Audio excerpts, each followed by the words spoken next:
How has piracy evolved from the Neolithic to the fleets of the Golden Age? Welcome to Collapse, where history comes alive and every video immerses you in the destinies of those who have shaped the world. Today, prepare to embark on a journey through 10,000 years of troubled and fascinating history. From the first boats gliding on Neolithic rivers to the galleons shattered off the Caribbean, a figure constantly reappears, elusive and feared: the pirate. Buccaneers, privateers, river raiders, or lords of the ocean, they have haunted the seas of all eras, of all civilizations. From Polynesian archipelagos to Greek ports, from Scandinavian coasts to Spanish colonies, piracy has never ceased to mutate, survive, and be reborn.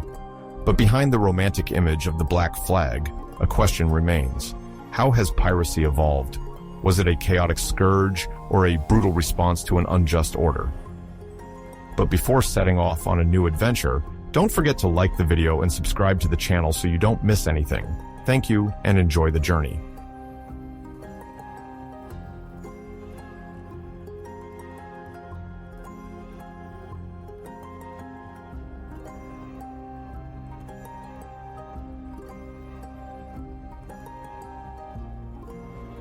At the dawn of human history, Neolithic communities built simple boats to explore nearby waterways. Around 10,000 before Christ, the sedentarization in the Near East and other agricultural regions fostered food surpluses, the emergence of villages, and a growing need to exchange goods. Dugout canoes, carved from tree trunks, were among the earliest forms of river and lake transport. They allowed for short-distance navigation, following calm rivers or lakes, while meeting technical requirements: stability, protection of provisions, and maneuverability. The first exchanges mainly involved food, agricultural products, and stone tools, initiating the structuring of rudimentary regional networks.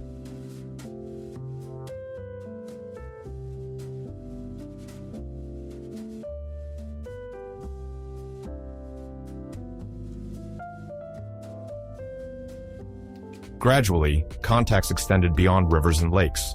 The discovery of obsidian on islands where it doesn't naturally exist reveals the antiquity of maritime trade. Thus, obsidian pieces from Anatolia found in Cyprus proved the existence of early sea crossings. In the Aegean basin, the sea protected by numerous islands provided an ideal environment for the development of commerce, promoting the circulation of valuable raw materials. Archaeological remains testify to the exchange of ceramics, textiles, and minerals used to craft tools and weapons.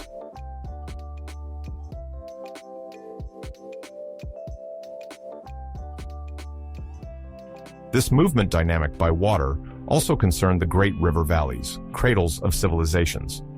On the shores of the Nile, the fertility of the land and the navigability of the river year-round encouraged early transportation of agricultural and artisanal products. To the east, in the Indus Basin, present-day Pakistan and northwest India, a flourishing civilization emerged as early as the 3rd millennium before Christ, with an economy partially based on navigation linking river cities like Harappa or Mohenjo-Daro to coastal areas. In Mesopotamia, the inhabitants of Sumer and Akkad used light boats to navigate the bends of the Tigris and Euphrates, trading among city-states.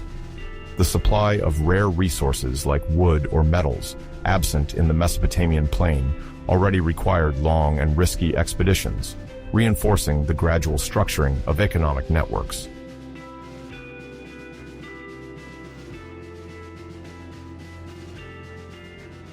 The presence of estuaries, meeting zones between freshwater and saltwater, was strategic for early maritime trade. These river mouths connected interior territories to the sea, facilitating the transport of products, the creation of temporary markets, and the installation of rudimentary port structures. As early as the late Neolithic or early Bronze Age, semi-permanent camps were established to manage boat stops, store and redistribute goods inland. This nascent logistics allowed early navigators to transport wood, stone, metals, and agricultural products, contributing to the prosperity of certain coastal cities.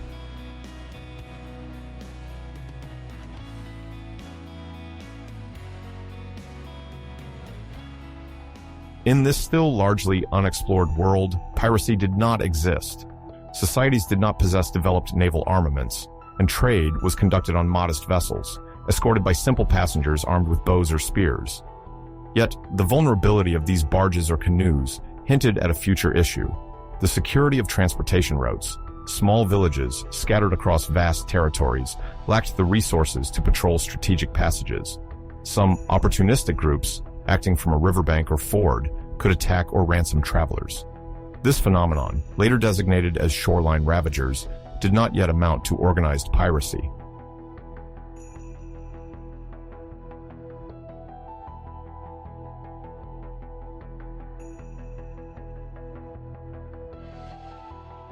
With population growth and the rise of proto-cities, the demand for raw materials increased. Wood for building, tin, copper, then bronze for tools and weapons, but also an increasing variety of consumer goods. All of this heightened interest in trade. Local elites began to concentrate wealth, making cargoes more attractive. In some regions, more robust ships were designed, assembled with wooden pegs or leather straps, enhancing their capacity and resistance. Maritime, river, and coastal routes became more complex, marking the emergence of rudimentary trade networks extending over hundreds of kilometers.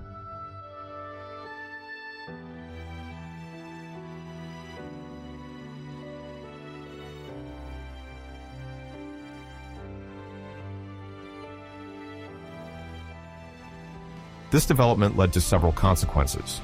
On one hand, peaceful exchanges promoted the creation of distant trading posts. On the other, tensions for control of resource-rich areas multiplied, leading to conflicts sometimes far from battlefields. Some populations settled on the banks, attempted to seize cargoes for their profit.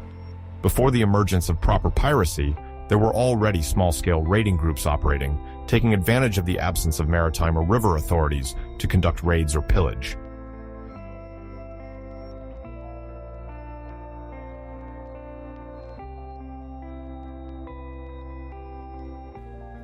In the Aegean Sea, the earliest boats intended for fishing or modest expeditions were also used to transport precious stones such as obsidian or rare metals.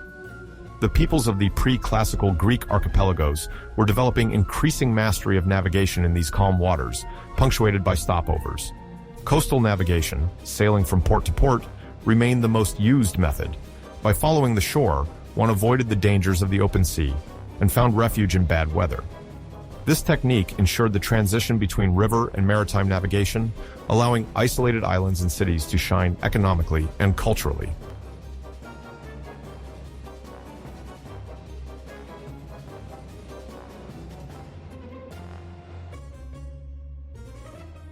While the Eastern Mediterranean begins to structure its navigation tales, other regions, less documented by Western archaeology, are also very active. In Asia, many riverside communities use rivers and lakes to support their way of life and social organization. The example of the warrior fishers of Lake Lugu in China's Yunnan province illustrates a community living from fishing and navigation while developing defense tactics on the inland waters. Although mountainous, these lands house high-altitude lakes like Lugu, known for their landscapes and local ethnicities. At certain times, Chinese imperial authorities exercise little control over these areas, allowing relative autonomy to groups benefiting from fishing and river transport. The stories, often post-dating the events, describe armed groups in canoes attacking other fishermen or seizing goods. While the term lake pirate is anachronistic, these groups are sometimes compared to nautical raiders in literature or folklore.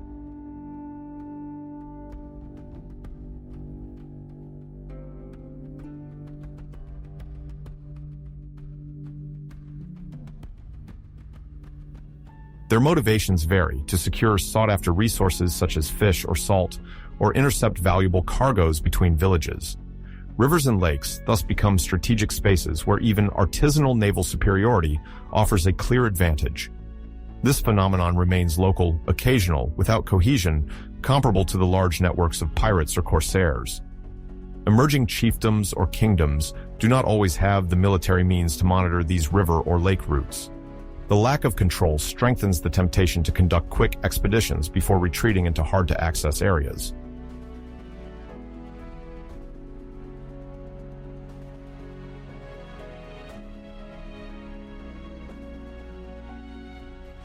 Elsewhere, maritime trade begins in similar contexts. On the coasts of modern-day Turkey, the Aegean Sea, with its islands and peninsulas, favors the emergence of small kingdoms. The exchange of artisanal products and raw materials across these waters contributes to the region's prosperity long before the Greek epics. Similarly, on the Arabian Peninsula, ancient coastal navigation runs along the Red Sea to the river accesses of the Nile. Powerful rivers in Asia and Africa, or protected sea arms, become exchange corridors that precede the emergence of great empires.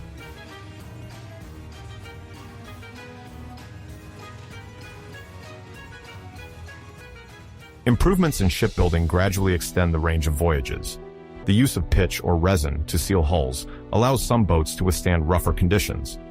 Mariners of the late Neolithic or early Bronze Age observe winds, currents, sky colors, or cloud formations to anticipate storms. Those who master these skills become respected figures, connecting communities and sometimes bringing back exotic objects. Rare shells, distant pigments, or dyed textiles then become the subject of barters or early monetized transactions. The rise of roots was not solely driven by peaceful impetus. The quest for metals, particularly tin needed for bronze, fueled both diplomatic relations and conflicts between neighboring groups. On land, mines and forests were contested to gain access to raw materials or fuel needed for metalwork. On water, controlling a strait, estuary, or mooring could allow for taxing or intercepting goods, strengthening economic power. Predatory activity was, however, integrated into survival or enrichment strategies, without being organized at an imperial scale. Local chieftains could send warriors to control a river arm, collect tribute, or eliminate competition, but these actions remained occasional, limited by transport means and geographical reach.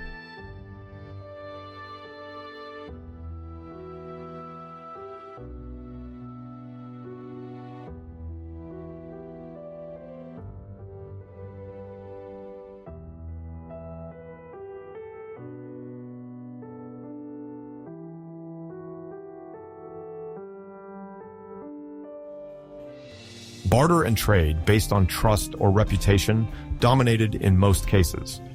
Merchants learned to forge alliances with groups settled along rivers to ensure safe passage. This yet informal protection foreshadows future practices of tribute or ransom. Crews would offer gifts to riverside groups, sometimes simply for the right to land and resupply with water, wood, or provisions. These hospitalities sometimes became exchange opportunities, and the voyage resumed if the relationship remained peaceful.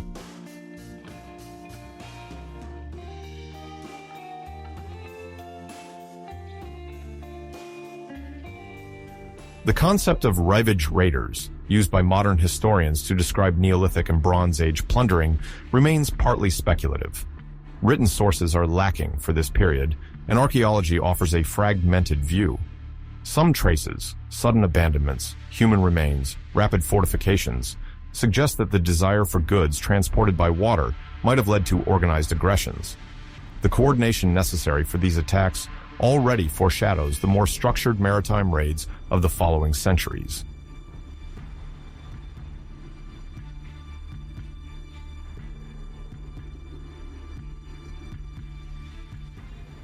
In inland regions of Asia, such as Yunnan, tales mention the warrior fishers of Lake Lugu.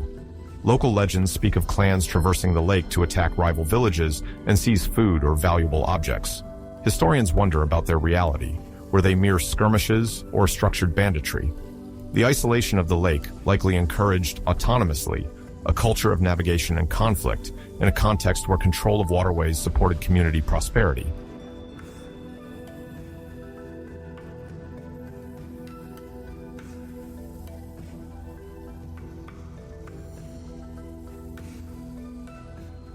Concurrently, demographic growth and the emergence of proto-cities in Mesopotamia, the Indus Valley, or the Fertile Crescent transformed modest subsistence exchanges into commercial networks.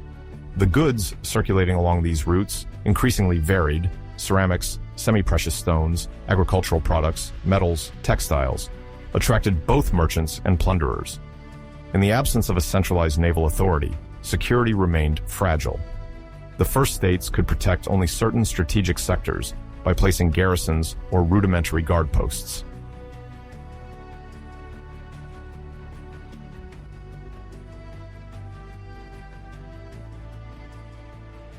Populations in deltas, like in Lower Egypt, benefited from an advantage.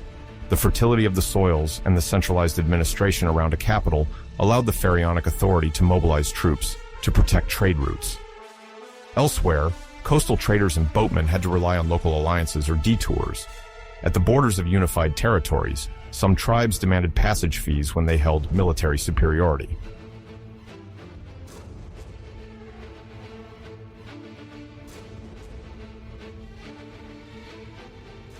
The beginnings of global maritime trade through the Neolithic and early metallurgical ages reveal a great diversity of mobilities and initiatives. The Aegean Sea, with its calm waters and islands, opened avenues for exchange that prepared the future maritime domination of certain Greek cities. The valleys of the Nile, the Indus, or the Tigris-Euphrates saw the rise of civilizations based on inland navigation. In this expanding space, groups of shore raiders, or warrior fishermen, took advantage of vulnerable cargoes, scarce authorities, and growing competition for access to resources.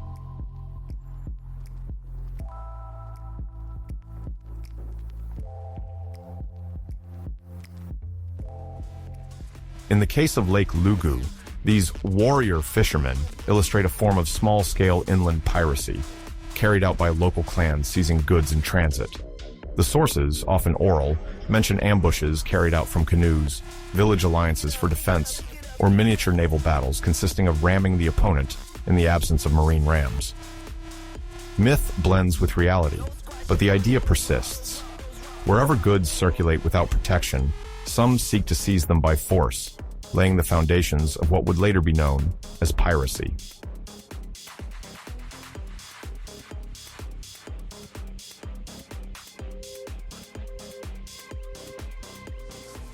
The distance between these early raiders and future large-scale piracy remains significant, but one can already observe the seeds of a predatory activity on the water, carried out by groups capable of exploiting opportunities for plunder.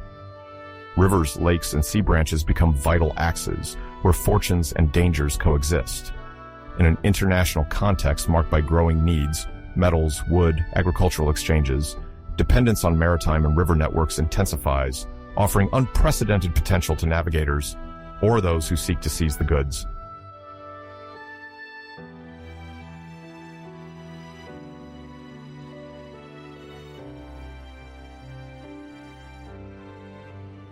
Towards the end of the second millennium before Christ, the Eastern Mediterranean experiences a period of great turbulence.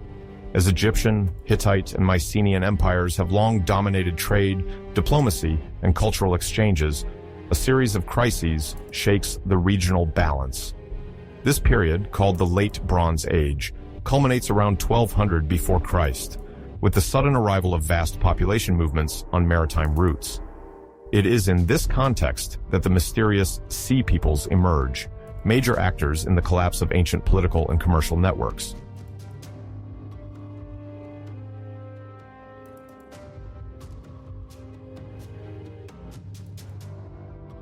Historical and archaeological sources offer a fragmentary but evocative portrait of this critical phase.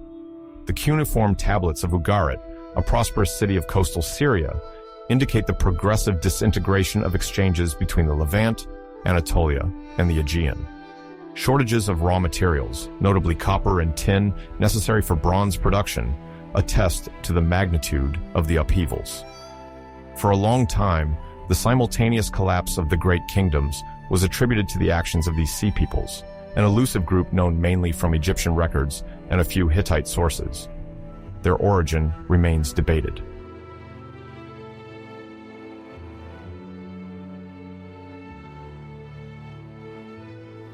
Historians refer to the Sea Peoples as a set of tribes or poorly identified ethnic groups, named in Egyptian texts as Shekelesh, Luka, or Peliset. Some also appear in Hittite or Ugaritic sources, sometimes under different names.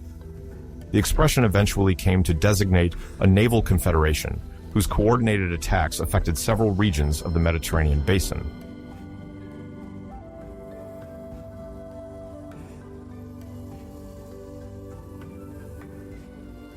Around 1200 before Christ, Egypt, led by the 20th dynasty, faces multiple threats. Ramses III, Pharaoh from 1186 to 1155, must defend his kingdom against land and sea invasions.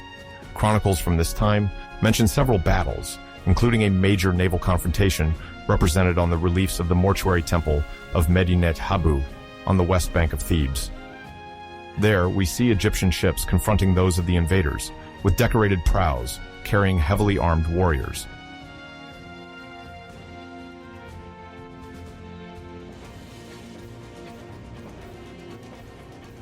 In the sculpted scenes, enemy warriors often wear helmets adorned with feathers or horns, round shields, and spears.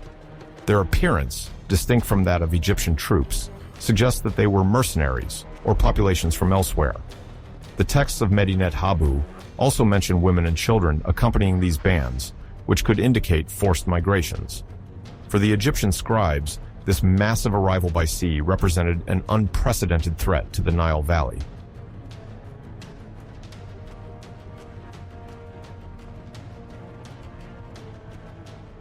The Egyptian victory, praised in official inscriptions, was hard-fought.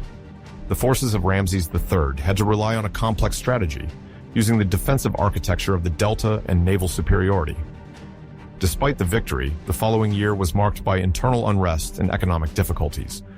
In Syria and the Levant, former Egyptian or Hittite cities seem to have been unable to repel these repeated incursions.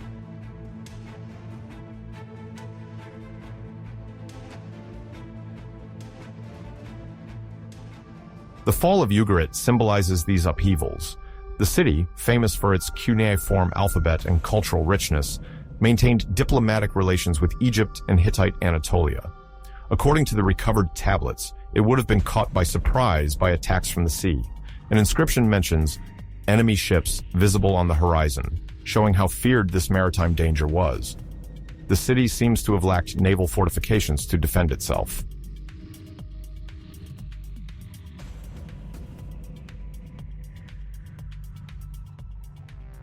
The extent of the destructions indicates a phenomenon larger than a mere raid.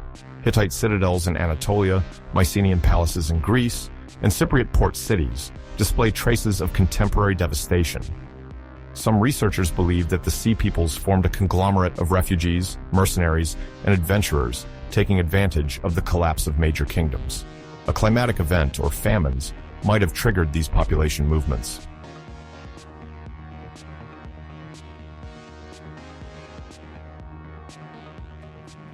The nature of these groups remains debated. Some historians emphasize their violence and pillaging, while others see them as a diaspora seeking refuge, confronted with competition for resources. The Egyptian sources, favorable to the pharaonic power, present them as threatening invaders.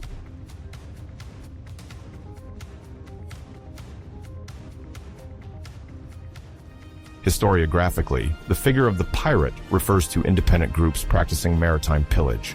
The Sea Peoples seem to fit this model, conducting rapid raids on vulnerable coasts, but their action could also fit into coalitions, sometimes supported by kingdoms opposed to Egypt or Anatolia, where they might have served as auxiliary troops in imperial conflicts.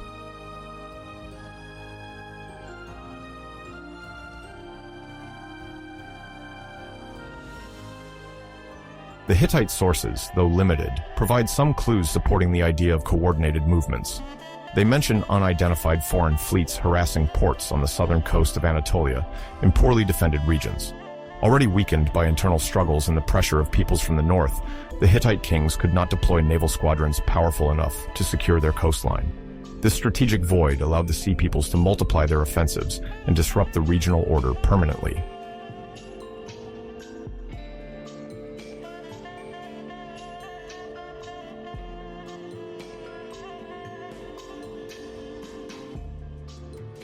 The abrupt interruption of metal trade, essential for weaponry and tools, played a major role in the collapse of several powers. The Mycenaean kings, dependent on copper ingots from Cyprus and Anatolia, saw their stocks dwindle. Several Greek metallurgical workshops ceased their activity almost simultaneously, a sign of a sudden collapse in exchanges. Maritime piracy and the depredations of the Sea Peoples exacerbated the fragility of routes already threatened by political dislocation.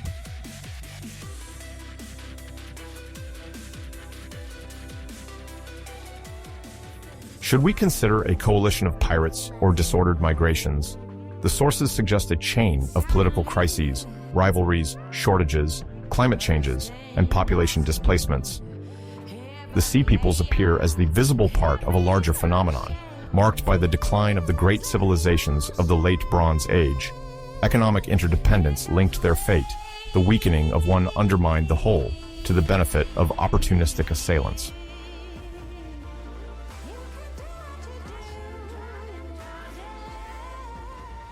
Ramses III, despite his proclaimed victories, faces a tense internal context. The financing of the army and repeated campaigns weigh on the treasury. The centralized administrative system struggles to control distant provinces. Social unrest multiplies, as evidenced by the first known strike in history, that of the workers at Deir el-Medina, towards the end of his reign. Behind the image of a triumphant pharaoh, each victory is precarious and costly.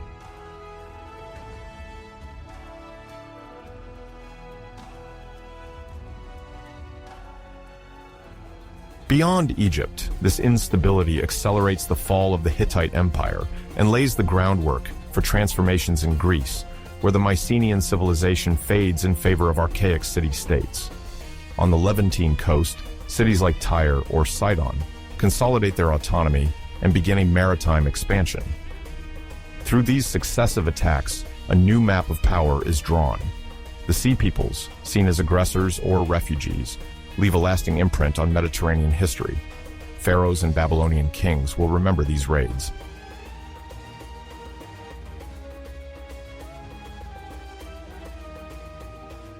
The episode of the Sea Peoples reflects the fluidity between piracy, migration, and invasion at the end of the Bronze Age. The same events can be perceived as waves of violence or forced displacements, depending on the viewpoint. The reliefs of Medinet Habu and the inscription of Ugarit illustrate this duality: Egyptian triumph on one side, helplessness of a prosperous city on the other. The hypotheses remain numerous, but all point to the complexity of the period around 1200 before Christ, between climate crisis, demographic pressure, and opportunities for plunder.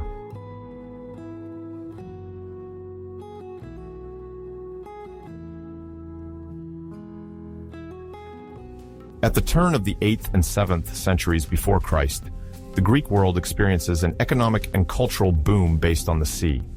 The cities around the Aegean basin develop trade facilitated by sailing and rowing navigation. This context also sees the emergence of piracy. The Greek term pirates derives from a root linked to the idea of an audacious enterprise and does not carry the same negative connotation as today. It refers to those who undertake expeditions, legal or not, seeking loot and glory. Under the pressure of the cities and the risk on their maritime routes, the term acquires negative meanings, and these sea entrepreneurs quickly become public enemies.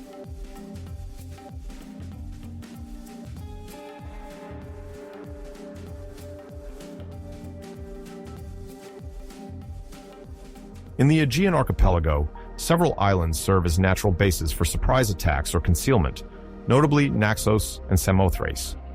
Naxos, at the center of the Cyclades, benefits from a strategic position on maritime routes. While it trades in wine, marble, and other goods, its mountainous interior harbors independent communities sometimes opposed to coastal powers.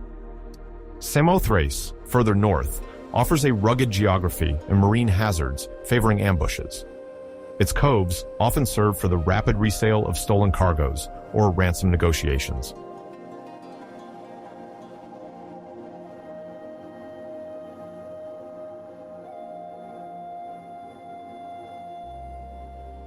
During this archaic period, around 800–500 before Christ, exchanges multiply between the nascent Greek cities. The rise of Attic ceramics, the spread of metals, as well as the circulation of oil and wine towards Asia Minor and southern Italy, create a dense maritime network. This traffic attracts envy. Pirates steal goods, but also abduct people for slavery or ransom. The fragmented Aegean archipelago is an ideal ground for them. Hidden in secluded coves, they await the arrival of triremes or pentaconters, often lightly armed. These ships, laden with grains, pottery, or fabrics, do not always have sufficient military strength. The jagged coasts and rocky islets allow pirates to emerge and disappear quickly, the element of surprise being central to their tactics.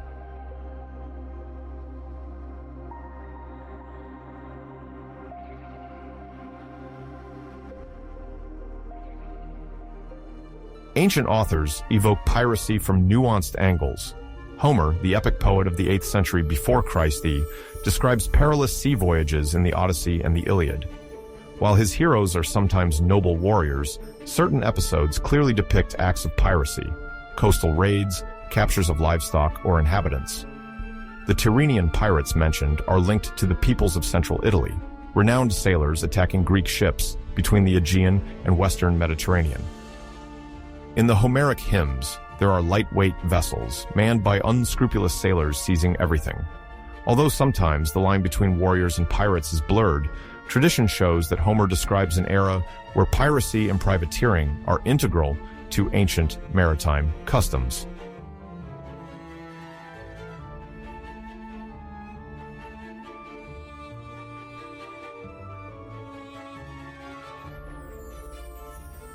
Herodotus, active in the 5th century before Christ, mentions the Tyrrhenian pirates in a broader geopolitical context.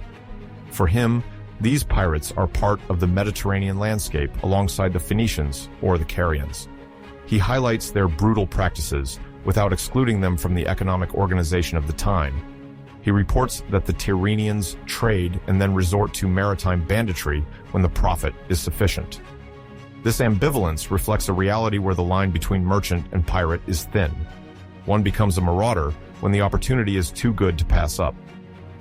Archaeology confirms that several communities in Italy or Greece alternated between peaceful trade and opportunistic raids.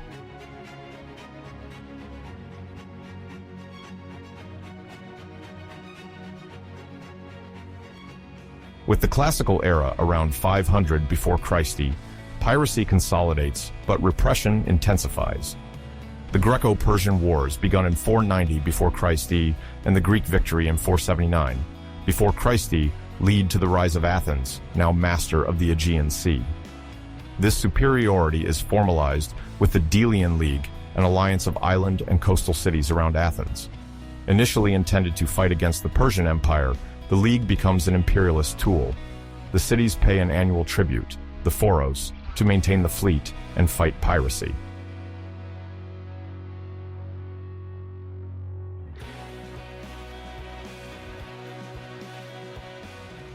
Each city, according to its resources, provides an amount or naval equipment to support this common force.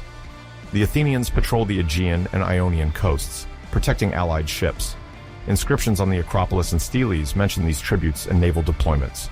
This system benefits the prosperity of Athens, which gains prestige and wealth from its protective role. It firmly suppresses any secessionist tendencies or reductions in the phoros. The fight against pirates also justifies its interventionism. Beyond politics, Athenian presence limits the audacity of plunderers.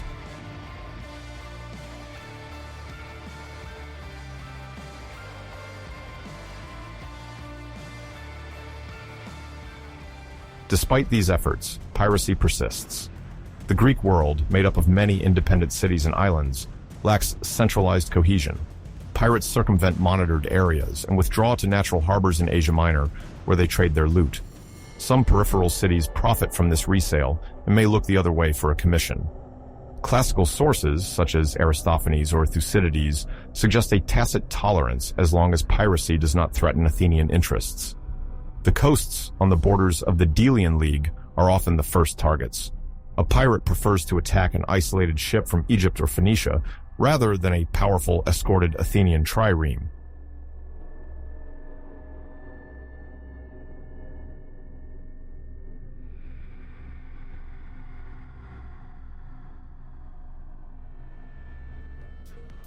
By the end of the 5th century and the beginning of the 4th century before Christ, the Peloponnesian War disrupts relations between cities. Sparta, supported by Persian subsidies, defeats Athens, whose fleet is partially destroyed.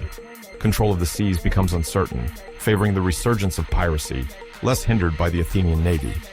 Some areas of the Aegean, once pacified, once again experience raids and captures.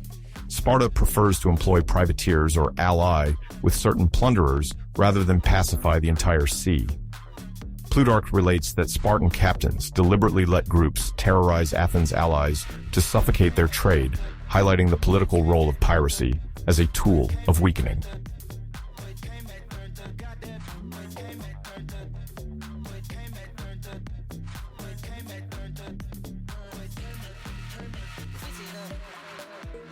In the 4th century before Christ, Athens attempts to reconstitute a second maritime confederation, the Second Athenian League, around 378 before Christ, to regain its power at sea and combat piracy. But the diplomatic situation is complex. Thebes, Sparta, and Macedonia have significant influence. Philip II of Macedonia, who reigned from 359-336 before Christ, and then his son Alexander the Great, from 336-323 before Christ, imposed their authority on most Greek cities. When Macedonia dominates, piracy takes a hit because Philip II and Alexander want to secure sea routes to exploit marine resources and pursue their ambitions in Asia. However, their priority remains land conquest. Piracy is not eliminated, but adapts. Macedonian influence does not create a unified naval authority. Pirate enclaves persist, and after Alexander's death, the Diadochi dispute the borders of the Aegean, leaving room for pirates.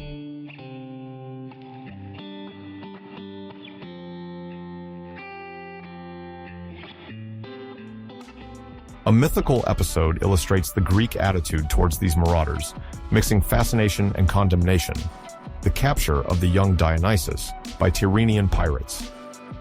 Disguised as a handsome boy, Dionysus is kidnapped by sailors hoping for a ransom. At sea, he reveals his divine nature by filling the ship with vines, making strange music resound, and spreading an intoxicating fragrance. The terrified pirates jump into the water. The god transforms them into dolphins, except for the helmsman who recognizes his power. This myth reminds us that those who attack unjustly are punished, and highlights that the sea belongs to the gods, where brigandage leads to supernatural sanction.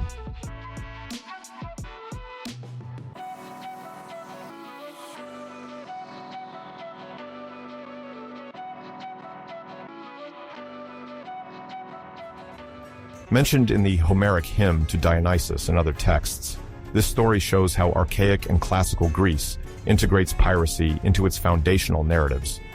Pirates are not just criminals, they carry mythical and religious significance. Images of dolphins, common in Greek art, sometimes refer to this myth where the divine annihilates bandits. The story also illustrates the naivety of the pirates, incapable of recognizing a god, and emphasizes that capturing at sea could be a sacrilegious act, breaking the order of the Olympians.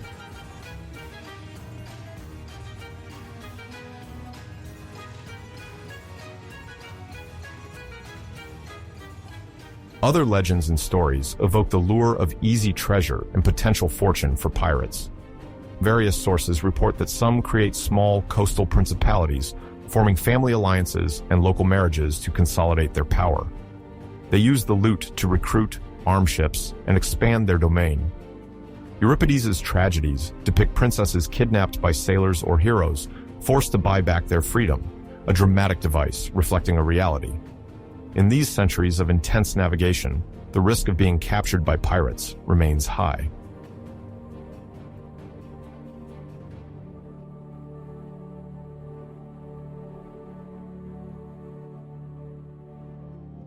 The relationship between pirates and Greek city-states is fluctuating. When solid maritime policing is established, like under Athenian hegemony in the 5th century before Christ, piracy temporarily decreases. But as soon as intercity rivalries intensify and attention turns to land wars, such as during the Peloponnesian War, pirates return. Changing alliances, the poverty of some cities in search of gold, and the complex geography of the Aegean Sea fuel this phenomenon. The finances of Athens or Sparta do not always allow for maintaining naval patrols, leaving room for raids targeting isolated ships and cargo of grain, wine, oil, or even Egyptian and Phoenician merchants.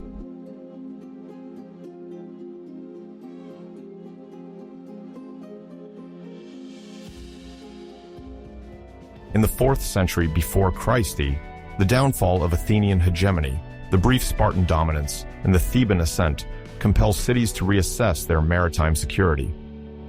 Those unable to fund a strong fleet sometimes negotiate with pirates, granting them local corsair status in exchange for a share of the loot or the promise to spare friendly ships. In this network of secret pacts, merchants have to deal with the constant threat of extortion. Wealthy traders hire guards or travel in convoys for protection, but pirates take advantage of any negligence. Damage, a weather delay is enough for a surprise attack near the coast. Aristotle's letters indicate that Macedonia also suffered from Thracian corsair attacks before Philip II secured its maritime borders.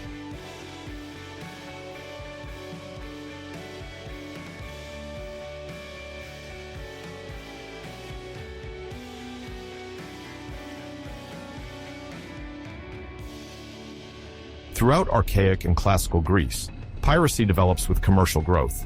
The more maritime trade increases, the more opportunistic factions appear. City-states compete, organize leagues, impose tributes, and deploy squadrons to contain piracy. During conflicts, these pirates sometimes become unofficial allies. Thus, piracy reflects the geopolitical tensions and flaws of the Greek world, while feeding the collective imagination through legends and myths, like the capture of Dionysus as a child. It fuels literature and attempts to control maritime routes.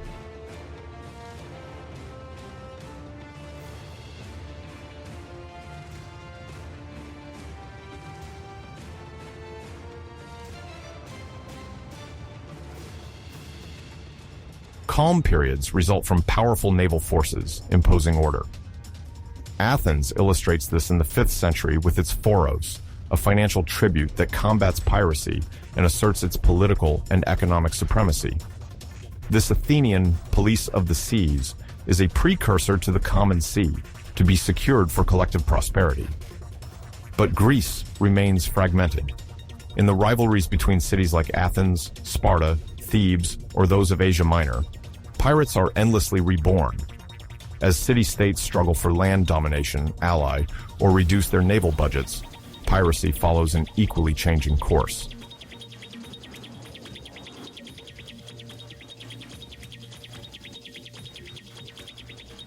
The figure of the pirate in archaic and classical Greece is ambivalent, sometimes heroic, particularly in Homeric tales where the hero attacks foreign coasts, at other times decried as a nuisance for trade.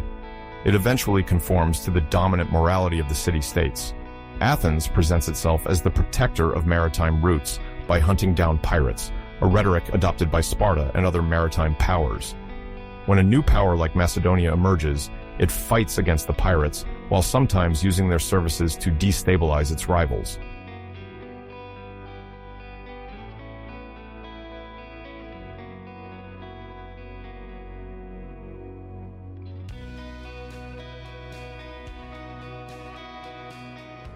For the local populations of Naxos, Samothrace, or elsewhere, pirates are part of everyday life. They are foreigners, Tyrrhenians, inhabitants of other islands, or mixed contingents recruited from various ports. The attacks target goods as well as prisoners destined for slavery, an important source of income in the ancient Mediterranean. The large slave markets in Asia Minor care little about the origin of the captives, as long as the merchandise is profitable. Thus, piracy contributes to the involuntary movement of populations and strengthens certain exploitation networks.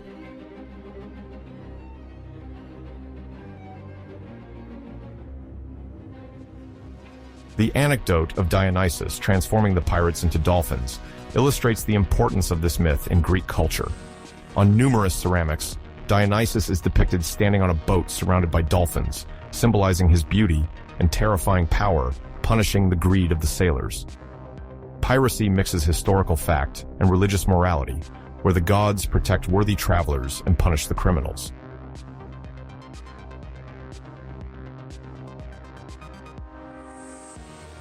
Greek piracy occupies a fundamental place in the imagination and political economic organization. Pirates are tolerated as long as they do not threaten alliances or naval powers. Under the impetus of Athens, pirate hunting becomes a sign of stability.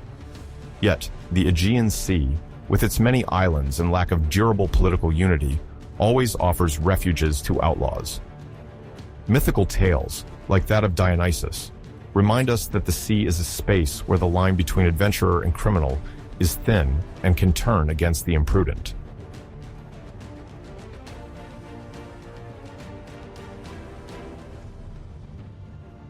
During the 2nd and 1st centuries before Christ, the Roman Republic expands while being shaken by civil wars.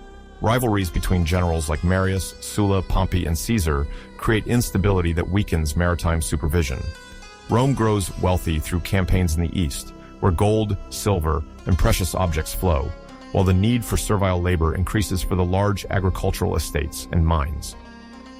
In this context, piracy flourishes especially in Cilicia, in southeastern Anatolia, where the rugged coasts offer secluded coves to establish hideouts and launch raids against merchant ships.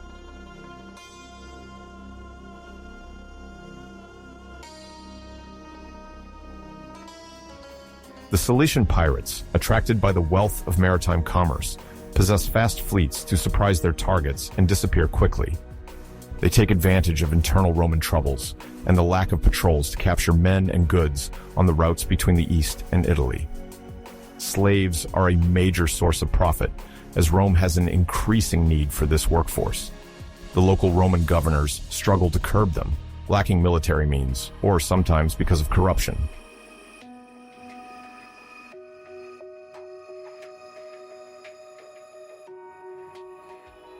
Coracesium, today's Alanya, and Olympos, on the southern coast of present-day Turkey, become major ports for the pirates. From these bases, they conduct raids mastering currents and winds. Their wealth funds more powerful fleets and corrupts the authorities. Fleets depart from Anatolia to spread terror in the Aegean Sea and as far as the coasts of Syria and Egypt.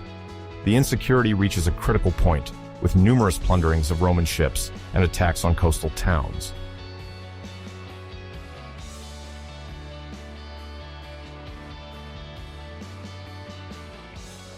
Faced with this threat, Rome legislates to regain control of the Mediterranean. In 67 before Christ, the Lex Gabinia grants Pompey exceptional powers to fight piracy. Proposed by the tribune Aulus Gabinius, this law grants him an extended imperium over all coastal and maritime areas of the Mediterranean, as well as up to 50 miles inland where pirates hide. This exceptional measure concentrates in one man the military command normally shared among several magistrates.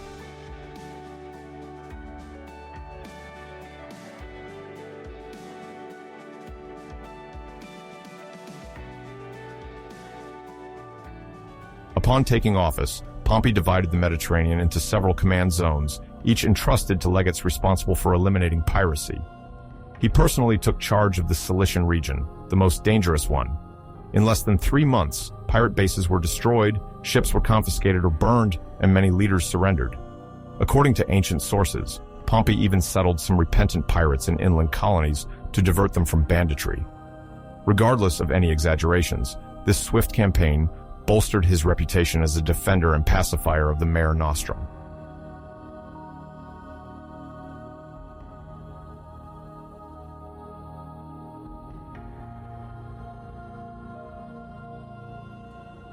Among the tales related to the Cilician pirates, the kidnapping of Julius Caesar is noteworthy. Around 75 before Christ, Caesar, an ambitious young orator, was captured in the Aegean Sea. The pirates demanded 20 talents of silver. Offended, he told them to ask for 50 instead, considering himself more valuable. During his captivity, he organized readings and threatened his captors with crucifixion once he was free.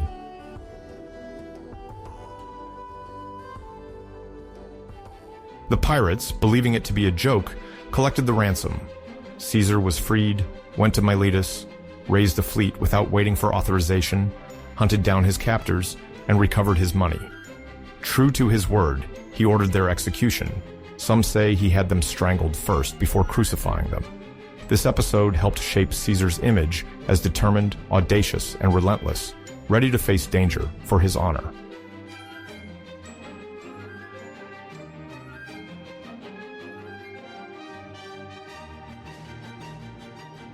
The period from the 3rd to the 5th century marked a profound transformation for the Roman Empire, as its borders contracted under external pressures and internal weaknesses.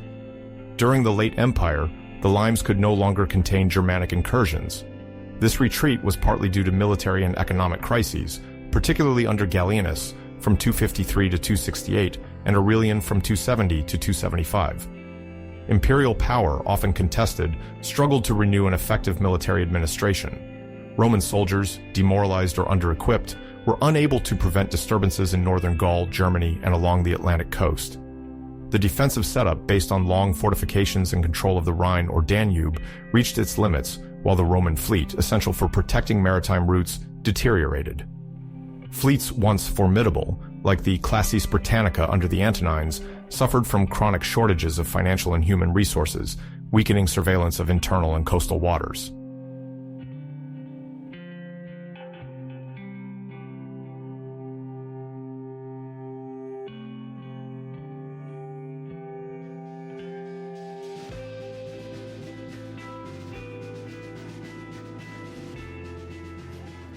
In this context, a new danger emerged to the west and north: piracy practiced by Germanic groups, notably the Saxons and the Franci. In the early 3rd century, the Saxons comprised several clans along the coast of the North Sea, particularly in Schleswig-Holstein and on Frisian islands. The Franci were tribal confederations along the lower Rhine, including the Salians and the Ripuarians.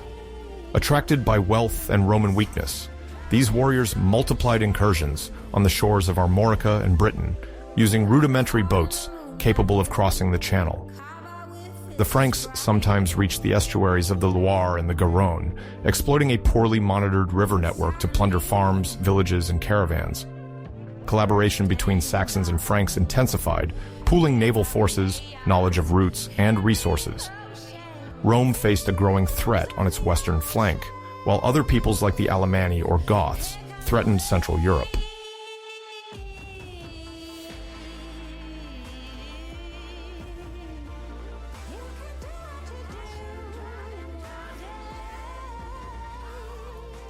To respond, Rome strengthened the Saxon shore, Saxonum Litus, a series of fortifications along the southeastern coast of Britain in today's regions of Kent, Sussex, and Essex. These forts, such as Dubris, Dover, Rutupii, Richborough, and Anderetum, Pevensey, monitored maritime traffic and repelled Saxon raids. Supervised by Roman officers called Comes Literis Saxonici, they included thick walls, watchtowers, and garrisons of legionaries, auxiliaries, and archers. However, their effectiveness was limited by a lack of coordination and an insufficient operational fleet. The Saxons adapted their tactics, landing at less monitored points or at night, making surveillance difficult. The monetary and political crisis limited rapid troop intervention, often mobilized on several fronts. The forts of Brancaster or Burge Castle, built in opus caementitium mixed with local stone, testify to a shift towards more static defense. Despite these efforts, containing pirate infiltration remained a major challenge.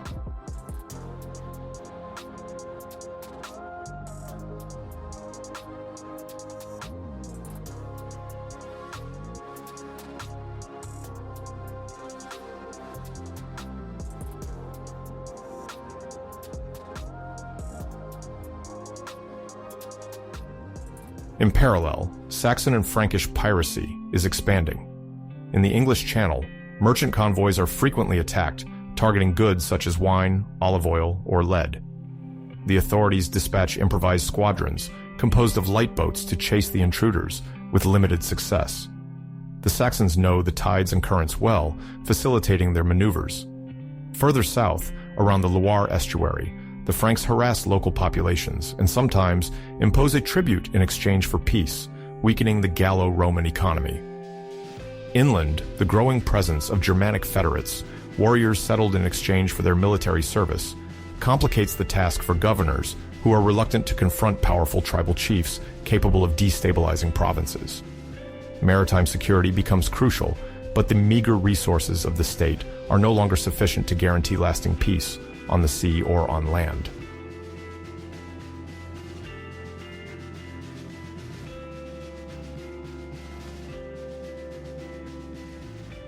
At the turn of the 4th century, the emperors Diocletian from 284 to 305 and Constantine from 306 to 337 undertake significant reforms to stabilize the empire. Militarily, the creation of the comitatenses and limitane reorganizes defense, while the fortification of the northern border receives significant investments. However, the sea remains a structural weak point. Constantine pays particular attention to the Danube's river defense and the protection of the capital he founded at Byzantium, the future Constantinople, but the western waters are neglected. The Saxons and Franks take advantage of this relaxation to increase their plundering of the coasts of Gaul and Britain. By the second half of the 4th century, the military historian Ammianus Marcellinus mentions the difficulties of governors who vainly request naval reinforcements. Furthermore, internal conflicts, such as the usurpations of rival emperors in Britain, like Magnentius in 350 or Carausius around 286, weaken the cohesion of loyalist forces. The Saxon pirates, skilled sailors, excel in coastal ambushes. Their small, flat-bottomed ships navigate up certain rivers, surprising the often too few Roman defenders. The rare Roman victories, although celebrated, have only a temporary effect.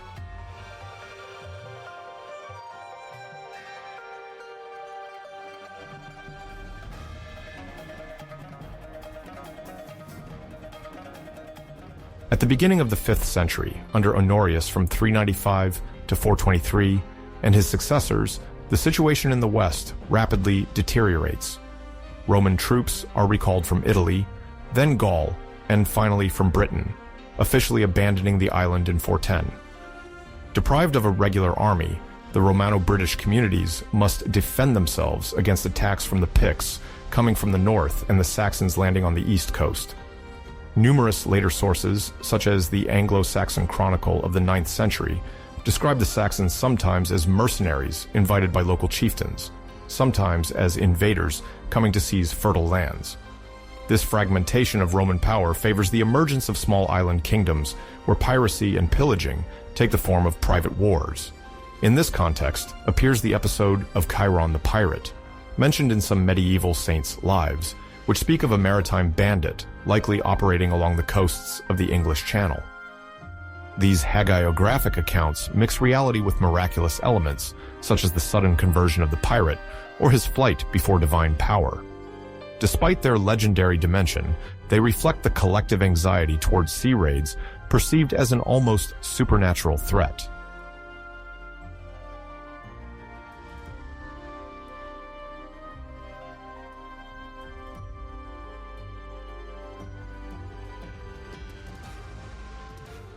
Ultimately, Saxon piracy from the 3rd to the 5th centuries crystallizes the military fragility and political reformation of the late empire. Coastal defense networks, like the Saxon shore, illustrate Rome's efforts to contain a mobile threat, while Germanic incursions underscore the importance of maritime mastery in a context of retreat. This history, often reduced to legendary anecdotes, testifies to the gradual shift of the western provinces towards the Middle Ages. Saxon raids, combined with the pressure from other peoples, accelerate the dissolution of imperial structures. Through episodes like that of Chiron the Pirate, medieval literature preserves the memory of a time of upheaval where the boundary between myth and reality blurred. This period, far from being a mere decline, prepares the formation of the first barbarian kingdoms, the foundation of future Europe. These dynamics mark the inexorable decline of Romanity.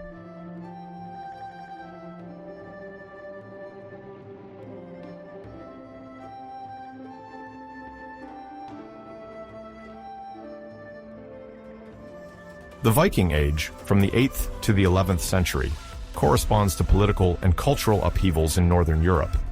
Scandinavia, which today includes Norway, Sweden, and Denmark, sees the rise of pirate kings, whose power relies as much on navigation as on their warrior skills. The term Viking often refers to the Scandinavian populations engaged in exploration, plundering, and maritime trade. These groups did not form a unified empire, but consisted of clans and armed bands that were sometimes allies, sometimes rivals, seeking wealth and prestige.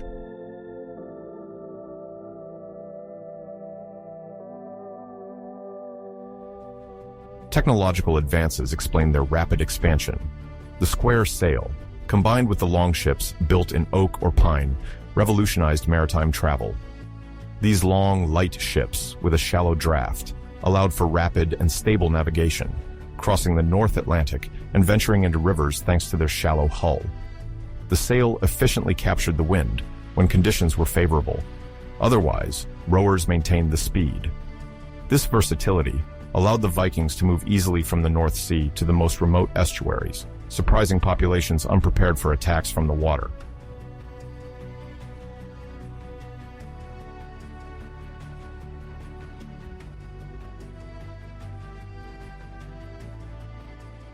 Initially, Viking expeditions were mostly raids, that is, brief and violent attacks to seize resources. The raid on the Lindisfarne Monastery on the northeast coast of England in 793 illustrates this turning point, marking the spectacular entrance of the Scandinavians onto the European stage, even though earlier incursions likely took place. Taking advantage of the surprise, the raiders attacked poorly defended abbeys and monasteries where liturgical treasures were easy to steal. Accounts of the time emphasize the pagan and destructive nature of these northern warriors.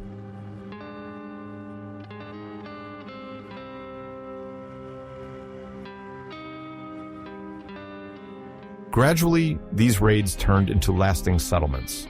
In Ireland, the first attacks date from the late 8th century, but by the 9th century, Scandinavian settlers established fortified bases. Dublin became a major political and commercial center, connecting the Irish Sea, the North Sea, and the Atlantic. The Vikings conducted raids but also formed alliances with certain Irish princes to control the trade of slaves and exotic products, particularly northern furs. These pirate kings became lords capable of managing a territory, taxation, and an armed fleet to maintain their power.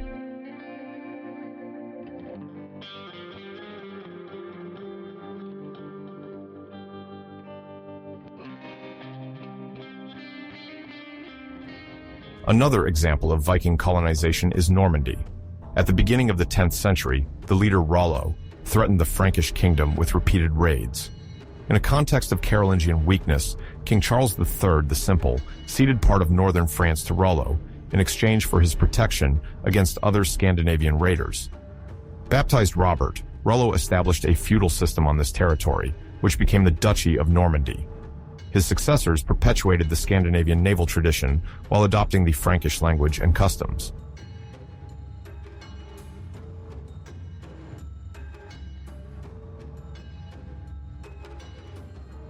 The growing power of the Vikings forced many European rulers to buy peace through a regular tribute, the Danegeld. This practice was formalized in England, where the Anglo-Saxon kings preferred to pay a significant sum levied on their subjects to avoid constant attacks. The term Danegeld literally means tax of the Danes, although this tax benefited several Viking factions, not just the Danes.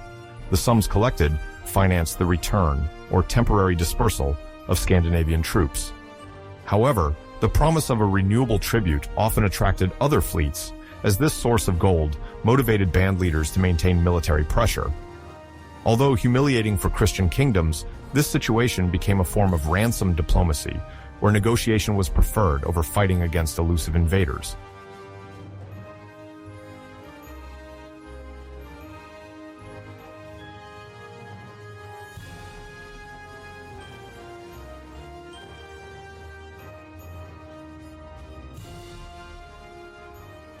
Scandinavian literary sources, composed from the 12th century but based on older oral traditions, offer insight into the warrior mentality of the Viking Age. Among them, the Heimskringla by Snorri Sturluson narrates the lives of Norwegian kings and their expeditions. Olaf Tryggvason, who ruled Norway at the end of the 10th century, is a central figure. In the saga dedicated to him, some passages describe the rage for gold. According to these accounts, when Olaf Tryggvason lands on foreign shores, he is seized by a fever for conquest and wealth, seeking money, jewels, and symbols of prosperity. Hoarding the booty, a symbol of honor among the Vikings, is part of this phenomenon. The Viking leader distributes a portion of the loot to his men to ensure their loyalty, while retaining enough to reinforce his authority. The Heimskringla emphasizes that this thirst for gold is almost mystical, but mainly illustrates that the king must satisfy his warriors to maintain his reputation.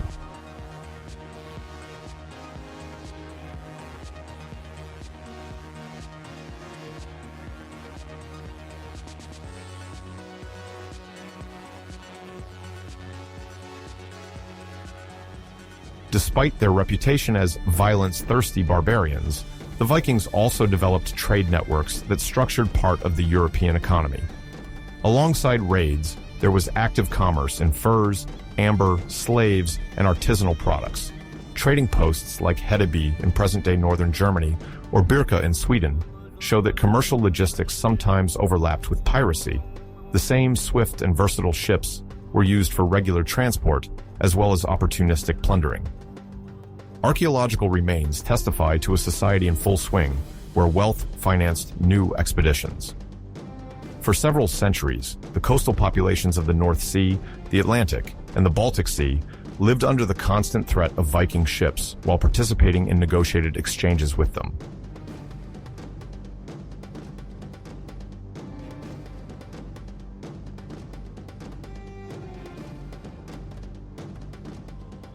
Several factors explain the gradual decline of Viking piracy at the turn of the 11th century. First, the progressive unification of Scandinavian kingdoms strengthened central power and limited the autonomy of pirate chiefs. Then, the attacked kingdoms adopted more effective coastal and river defenses. The rise of stronger feudal kingdoms in England and France curbed the establishment of external bans. Yet, during the entire Viking Age, the image of the pirate king remains central. A formidable conqueror, shrewd merchant, and sometimes converted to Christianity, he durably shaped the geopolitics of Northern Europe, leaving a marked dynastic and cultural legacy in local traditions.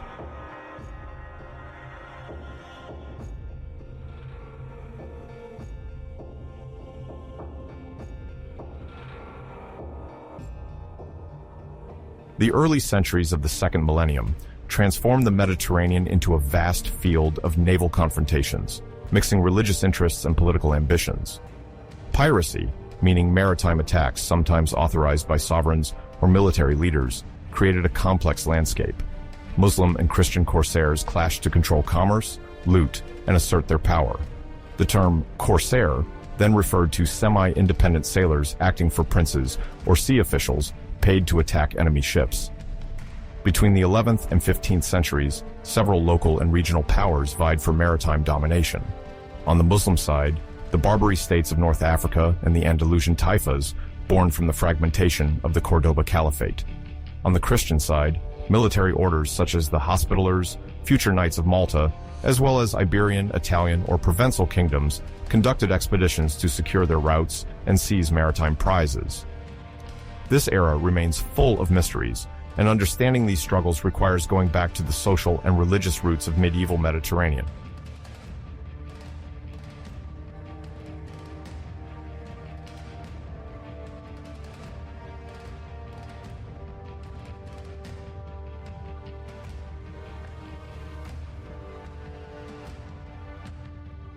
From the 11th century, a divide grew between Christian Europe, engaged in the Crusades to reconquer the holy places, and the fragmented Muslim world after the disintegration of the Abbasid Caliphate and the fall of local dynasties.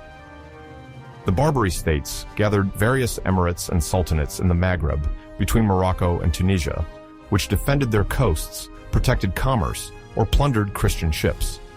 Defense and offense intertwined depending on the circumstances. In Al-Andalus, the Taifas succeeded the Umayyad Empire, divided into small kingdoms, sometimes allied with North African powers or the Christian kingdoms of the northern Iberian Peninsula. These sovereigns relied on maritime mastery to avoid isolation and ensure the supply of strategic products such as shipbuilding wood and cereals.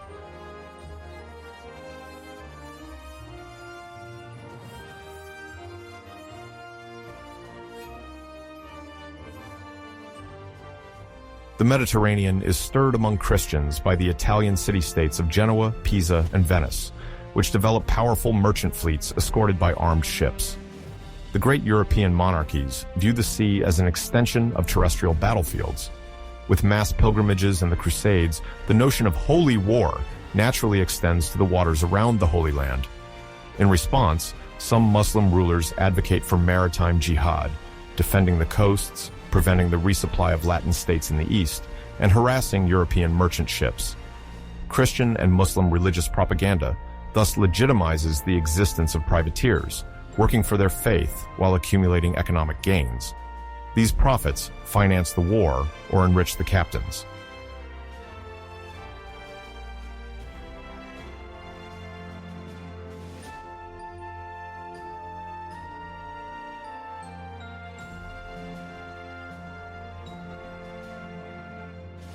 Among Christians, military orders play a key role.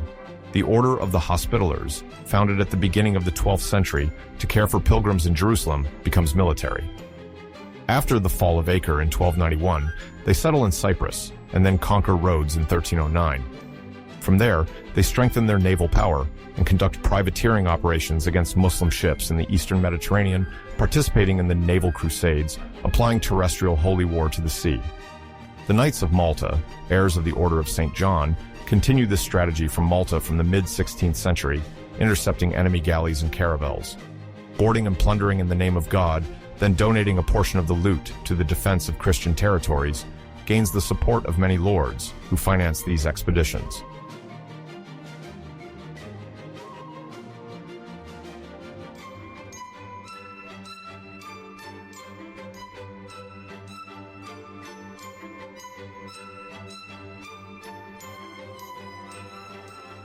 In the Muslim sphere, privateers operate from various strongholds on the coasts of North Africa and the eastern Mediterranean. Small enclaves live almost exclusively from piracy or fight within the legitimate framework of jihad. Some emirates sign non-aggression agreements with Christian states, while others foster privateering to maintain pressure on opposing trade routes.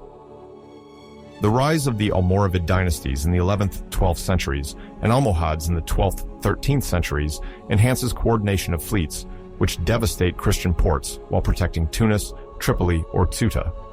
In Iberia, the Taifas also participate in privateering, sending captains in search of prey.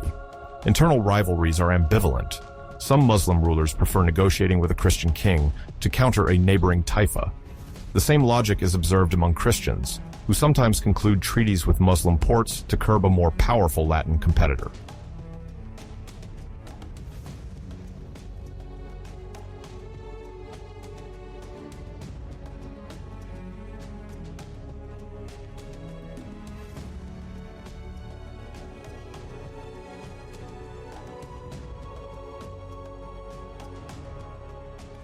Over time, the enslavement of captives becomes an integral part of maritime conflicts. Any capture at sea is accompanied by the taking of crews or passengers, sold on slave markets, or held for ransom. Highly structured ransom networks in both religious communities play a key role. Redeemer orders like the Order of Mercy among Christians collect alms to free believers captured by Muslim privateers. On their side, Muslims also organize the liberation of prisoners held by Christians through negotiations or pious foundations. Crossed ransoms, releasing an equal number of prisoners from each camp, are common.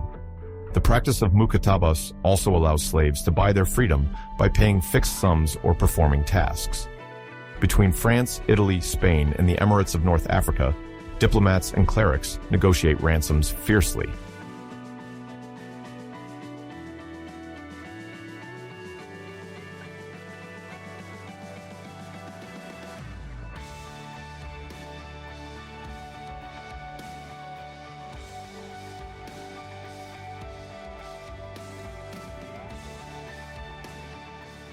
The notion of barrier of faith suggests a clear separation between Muslims and Christians, but medieval reality is more nuanced. Cross-border alliances often form against a common enemy, and local truces sometimes suspend privateering. Literature of the time exalts maritime heroes, glorifying privateers and warriors as defenders of the faith, encouraging others to engage. Clerics would sometimes demonize the adversary while glorifying their champions, reinforcing the idea of maritime jihad and naval crusade. Economic motivations, although underlying, often take a back seat in these narratives.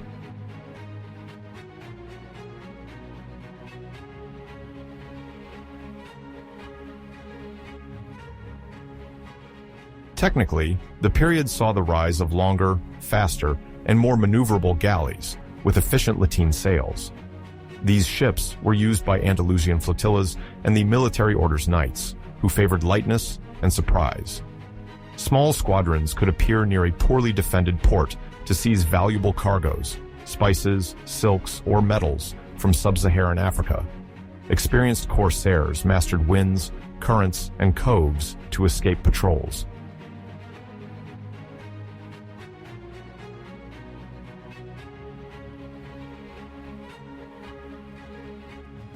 The Hospitallers of Rhodes adopted garrisons inspired by Venetian and Genoese tactics.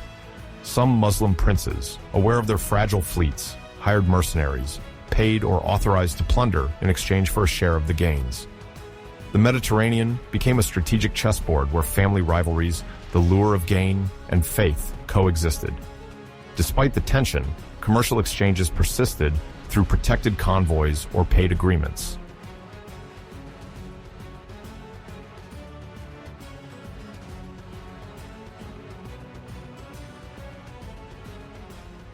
The coasts of Corsica, Sardinia, and Sicily were regularly attacked by corsairs claiming allegiance to both faiths.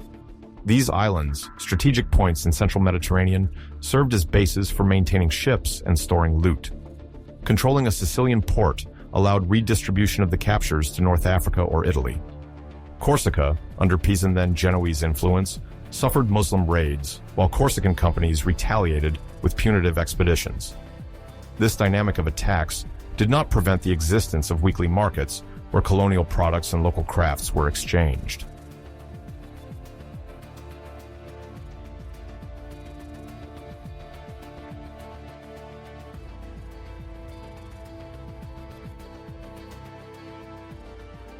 The redemption of captives was a major aspect of the confrontations. Christian associations organized collections to gather funds to free imprisoned sailors or pilgrims. Intermediaries negotiated with emirs or corsairs to bring back the captives. These redemptions were seen as acts of charity essential to the salvation of the soul. On their side, Muslims appointed devout negotiators who kept lists of captives in Christian fortresses, hoping for their release. Ransoms varied according to rank and strategic usefulness. An experienced captain was worth more than a simple sailor. The negotiations were often dilatory, with each side seeking to minimize the value of its prisoners.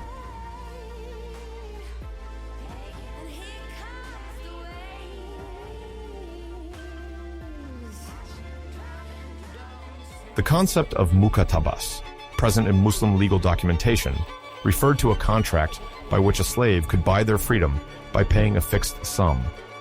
Sometimes, the captive would negotiate themselves with merchants or notables to finance their liberation. Chroniclers also reported tragedies. Prisoners unable to gather their ransom perished in captivity or were kept as labor. Families went into debt to free captured relatives. Clerics, preaching in Europe or the Maghreb, insisted on the religious duty to help these captives, asserting that their suffering expiated the sins of the community when they regained freedom.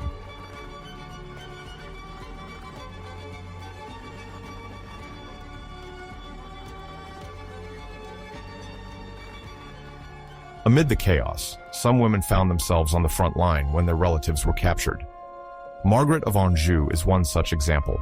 A member of the Anjou family, she undertook a journey to the Kingdom of Naples in the early 15th century to join allies, possibly for marriage or a treaty.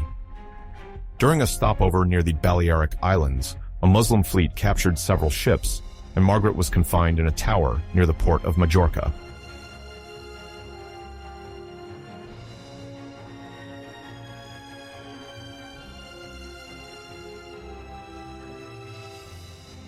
The detention of a princess caused a stir. Letters were sent to France and Aragon to demand a substantial ransom. Isolated at first, Margaret made contact with local notables before being transferred to a Muslim dignitary.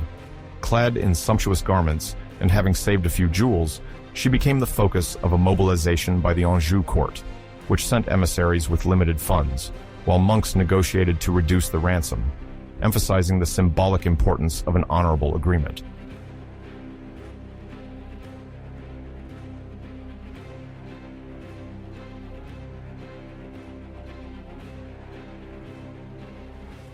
The process lasted several months.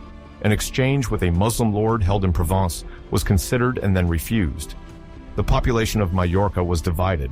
Some feared Christian reprisals, others sought to maximize the profits to strengthen the city. Finally, a peasant merchant acted as an intermediary, and a compromise was reached. At the beginning of the following year, Margaret was freed for a large ransom, partially financed by the Order of Mercy. She was reportedly released in Valencia or on the Catalonian coast before making her way to Marseille. Her fate remains uncertain, but her captors greatly profited from this capture.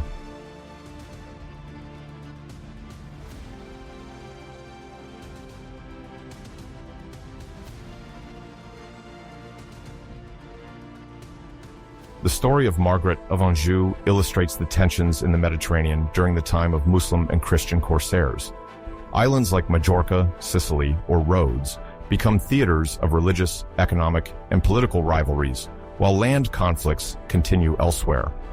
Hostage-taking, commercial looting, and the capture of illustrious figures reveal the power of medieval maritime raids.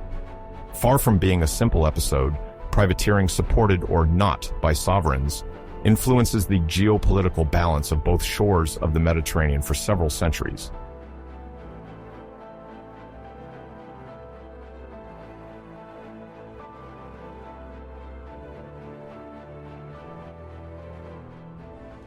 The mid-15th century marks a turning point for Europe's maritime powers. After the fall of Constantinople to the Ottomans in 1453, commerce in the eastern Mediterranean is disrupted.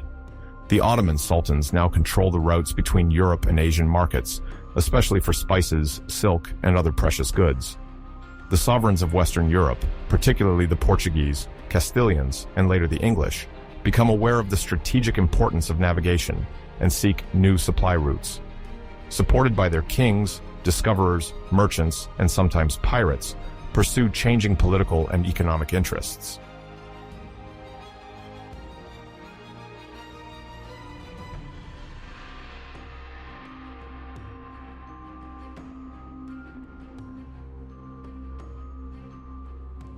The fall of Byzantium disrupts the Venetian and Genoese maritime republics, confronted with Ottoman expansion. Although they temporarily retain certain privileges, competition and the cost of transit increase, pushing Western monarchs to consider a bypass through a new route. The still little-known Atlantic Ocean becomes a source of hope. Explorations, especially Portuguese ones, multiply along the African coasts to reach the Indies.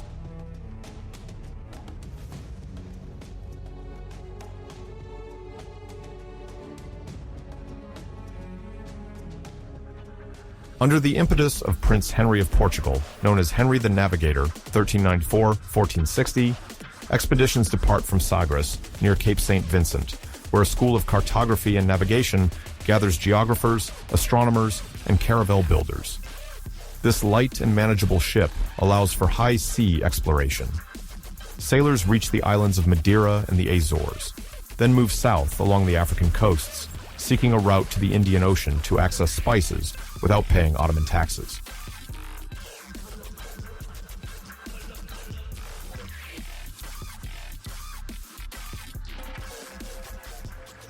In 1488, Bartolomeo Diaz, circa 1450-1500, rounds the Cape of Good Hope, proving the possibility of circumnavigating Africa to reach the Indian Ocean.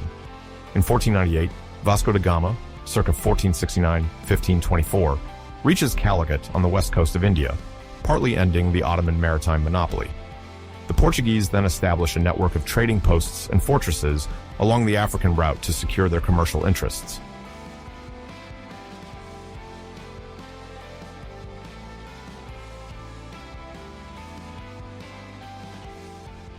The rest of Europe sometimes discovers these maritime exploits with incredulity, but the adventure is not limited to Portuguese navigators. Castile and Aragon quickly enter the competition. In 1492, the Catholic monarchs of Spain, freshly victorious in the Reconquista, support Christopher Columbus's project. Convinced he can reach Asia by crossing the Atlantic, he departs with 3 ships and accidentally discovers certain Caribbean islands, thus opening a new European maritime axis. To avoid conflicts, Pope Alexander VI promulgates a papal bull, followed by the Treaty of Tordesillas in 1494, which divides the world between Portugal to the east and Spain to the west, of an imaginary line west of the Cape Verde Islands.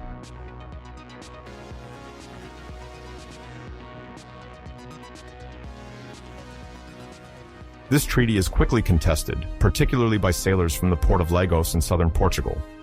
Officially or not, they ignore certain clauses to take advantage of discoveries and new trading posts. For them, only sea power matters. Some, lacking funding, turn to piracy or privateering, attacking foreign merchant ships. Pirates act without state authorization, while privateers have a letter of marque giving them the right to attack enemy ships.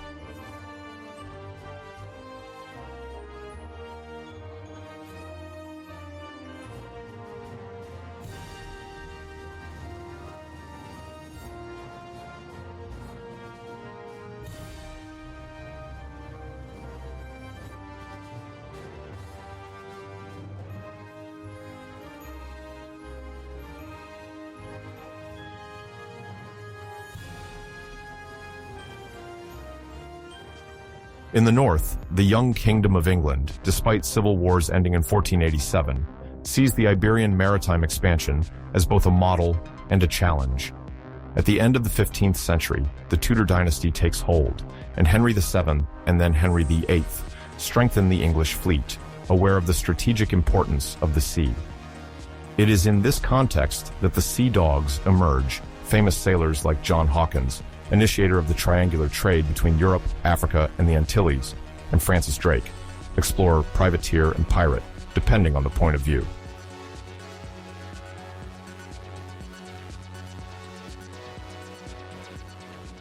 Under the reign of Elizabeth III, the Crown issued letters of marque authorizing these captains to attack Spanish and Portuguese ships considered as enemies.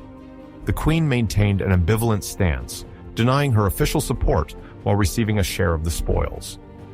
For the Spaniards, Drake and Hawkins were pirates responsible for plunder. For the English, they were national heroes who reinvested their gains in the Navy and contributed to the emergence of the British Maritime Empire.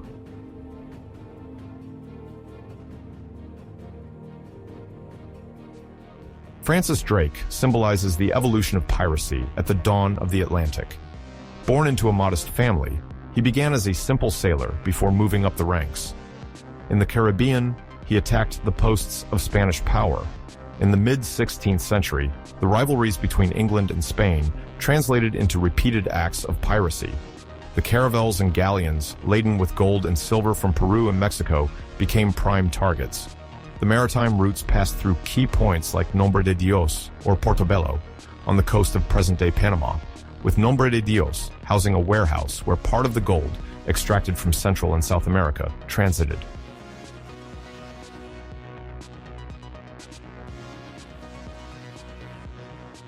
In 1572, Drake, in his 30s, prepared a bold strike against this city. He had an ambiguous letter of marque, with some even claiming he had none. Regardless, Elizabeth I turned a blind eye, hoping his success would bring gold, silver, and prestige. Drake advanced with a group of seasoned men, taking advantage of the dispersal of Spanish fortifications and the slowness of communications. His objective was the treasure stored at Nombre de Dios.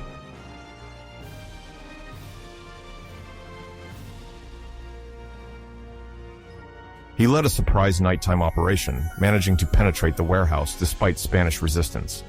Inside, a 3-lock chest supposedly contained a portion of the mining revenues, notably those from Potosi. Drake was impressed by the quantity of gold, silver, and jewels, to the point of having touched the walls of gold. The fight was intense, and he received a severe leg wound.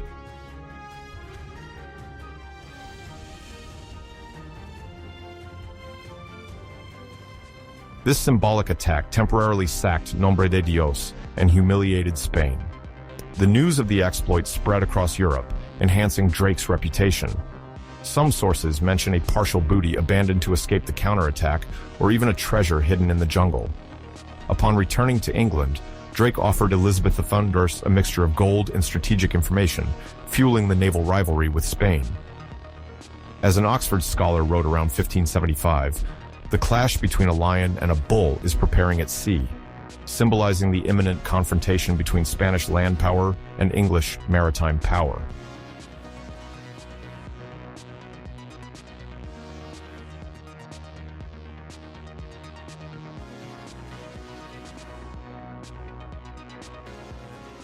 The sack of Nombre de Dios illustrates the porousness between sailors, discoverers, and pirates. Drake, a recognized explorer, became a nocturnal assailant, far from any official mission. This behavior reflects the spirit of the 16th century in the Atlantic, where legality and illegality merged, guided by the lure of gain. Among Drake's supporters were private investors, nobles, and merchants who saw illegal captures as fruitful investments. These raids pushed Spain to better control its transatlantic routes, organizing escort fleets and fortifying strategic ports to deter English or French attacks.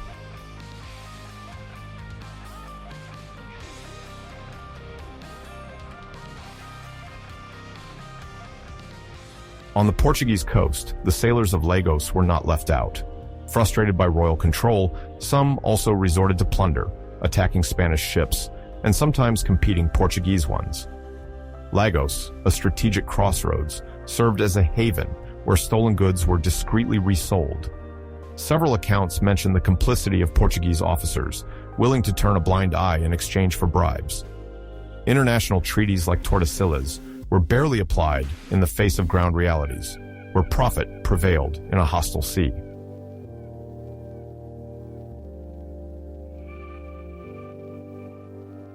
Piracy developed in the Portuguese and Spanish Atlantic islands. Madeira, the Azores, and the Canaries became stopovers for fleets returning from the New World.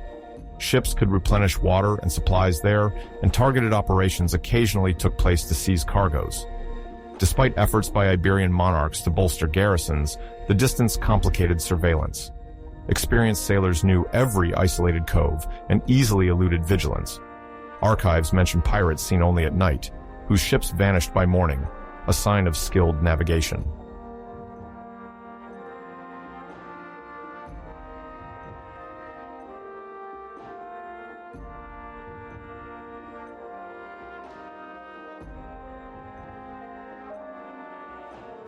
To the north, English ambitions are thriving. The gold and silver captured from the Spanish fleets financed the Royal Navy. The Tudors developed the dockyards of Portsmouth and Chatham, improve shipbuilding, and perfect the artillery, placing more powerful cannons on vessels capable of withstanding battles on the high seas. This military reinforcement, supported by the spoils from captures, explains why England gradually becomes a major rival of Spain in the Atlantic. Raids like the one on Nombre de Dios help forge the legend of Drake, who will lead famous attacks such as the one on Cadiz in 1587.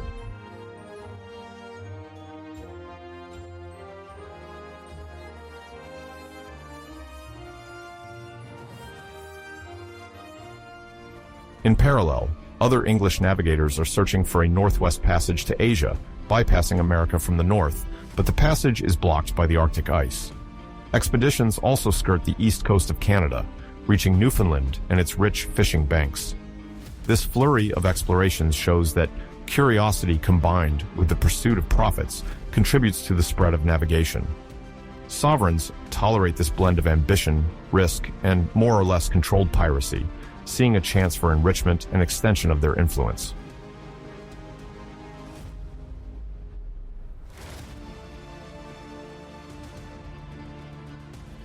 Portuguese, English, or Castilian sailors become political actors, forging or breaking alliances according to opportunities. Their naval victories enhance prestige and influence. Their defeats earn them hanging or disgrace. In the 15th century, the pirate is above all a man seeking to enrich himself by exploiting administrative loopholes and rivalries between kingdoms. Some maintain ambiguous ties with royal patrons who officially condemn piracy but unofficially encourage attacks against their enemies.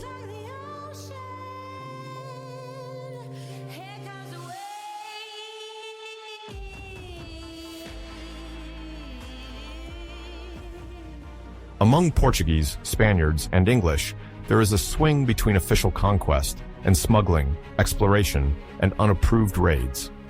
In Lagos, a crew can organize a legitimate expedition to Morocco and an illegal raid against a Brazilian ship in the same week. The English sea dogs play the role of valued privateers when they return bounty to the crown, but are accused of piracy when they jeopardize a diplomatic agreement. Francis Drake embodies this duplicity. Hailed as a hero in London after the raid on Nombre de Dios, he is seen as a criminal by Spain.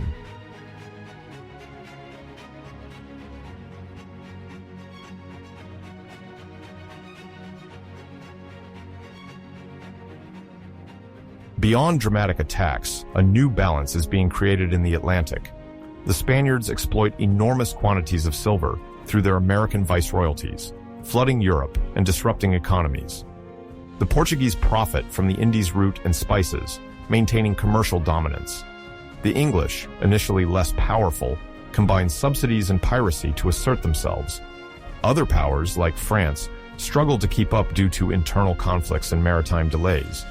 An increasingly controlled Atlantic space by competent fleets is taking shape.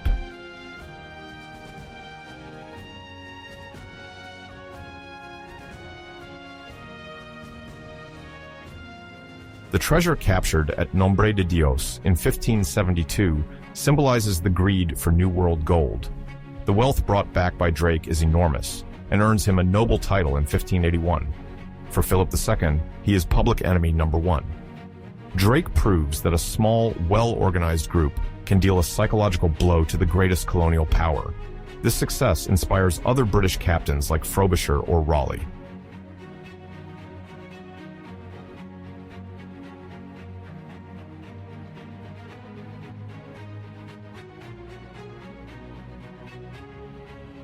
For local populations, the raids mean looting, violence, and destruction. The Spaniards in Panama live in fear, fortifying ports and militias. But the vast American coast remains difficult to secure.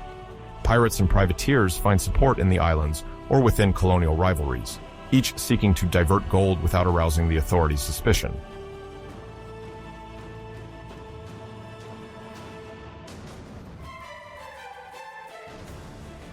The Atlantic turning point of the 15th century, linked to the fall of Byzantium and the bypassing of the Ottoman Empire, sees the rise of navigation and piracy. The Portuguese, focused on Africa and India, witnessed the opening of a new theater of rivalries in the Caribbean and around the Americas. Triumphant Spain must protect itself from English and Portuguese covetousness. In Lagos, the Treaty of Tordesillas is scorned to intercept caravels. The Sea Dogs, supported by Elizabeth Thurn, multiply expeditions mixing piracy and privateering. The raid on Nombre de Dios in 1572 perfectly illustrates the confusion between exploration, wealth search, maritime cunning, and organized violence.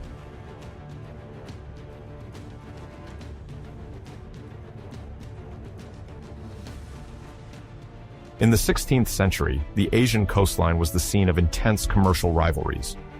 While Europe established trading posts beyond the Cape of Good Hope, Asian powers sought to consolidate or expand their maritime routes.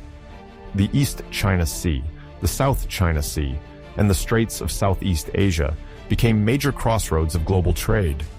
In this context of often unchecked expansion, Asian piracy emerged as a feared force. The Wokou, groups of bandits operating from Japan or Chinese coastal bases, illustrate this tumultuous period marked by the weakness of the Ming dynasty and the rise of criminal networks involving Japanese and Chinese.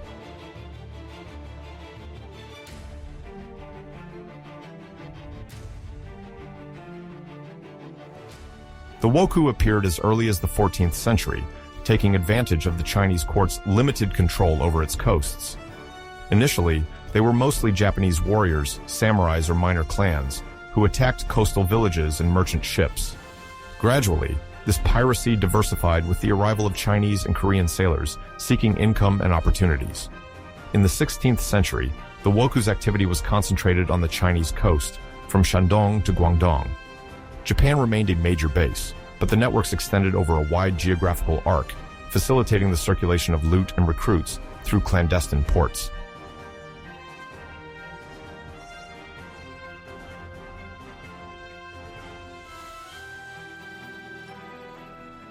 The weakness of the Ming, unable to maintain a powerful fleet, favored the proliferation of pirates.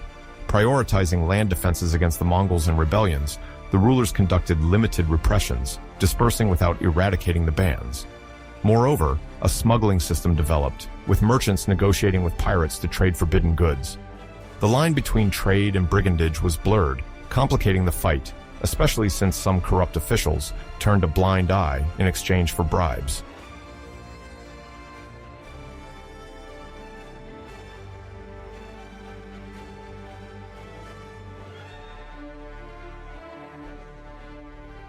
In this context, ambivalent Sino-Japanese networks were formed. Some major merchants on the border of empires maintained ties with Japanese traders owning their own ships. The routes linking Nagasaki, Kagoshima, or Tsushima to ports in Zhejiang or Fujian aroused desires and tensions. The absence of effective naval authority encouraged the formation of flotillas capable of fighting or negotiating their passage. This commercial web was accompanied by a criminal dynamic where piracy sometimes served broader commercial interests. It is in this world that Zheng Zhilong, father of Koxinga, who resisted the Manchus by occupying Taiwan in the 17th century, made his mark.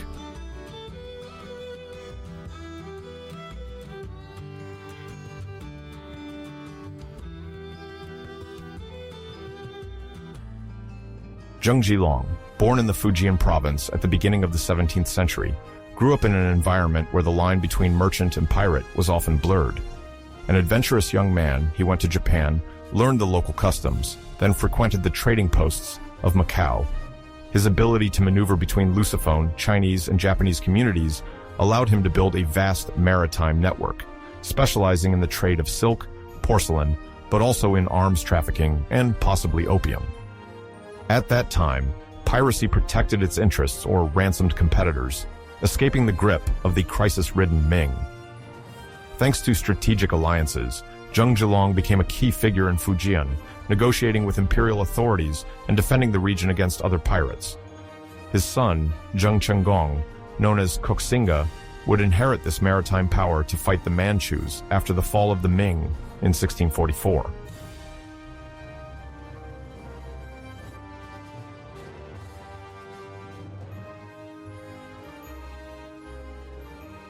In the vast island region from the Strait of Malacca to the Moluccas, piracy grew in connection with political and religious rivalries.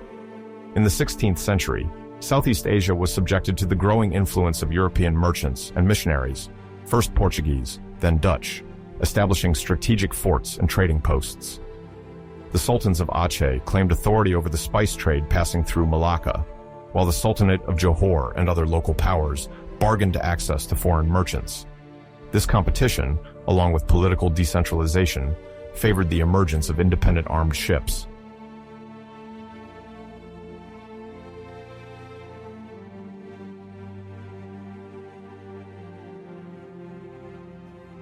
Among them, the Bugis mariners from Scilly Bay stood out. Renowned for their fearlessness, they operated fast canoes and undertook long voyages. Some served sultanates, others plundered or demanded tribute in exchange for protection. In the 17th century, the Bugis Confederation became a major player in the Indonesian archipelago, as any maritime power had to reckon with these navigator pirates.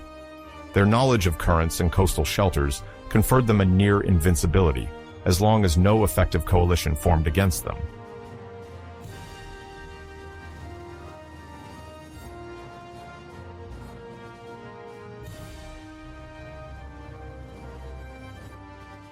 Malaysian piracy takes advantage of the spice and slave trade that enriches local rulers. On the coast of the Malay Peninsula, the Indonesian archipelago, or Borneo, armed bands attack cargo ships and junks carrying precious spices. The raids coincide with the monsoons, a favorable time to intercept ships. European powers build a few forts and send squadrons, but surveillance is expensive. The pirates exploit coastal areas difficult to control, a heterogeneous fleet, and multiple interests. They often ally with local rebels, making alliances unstable.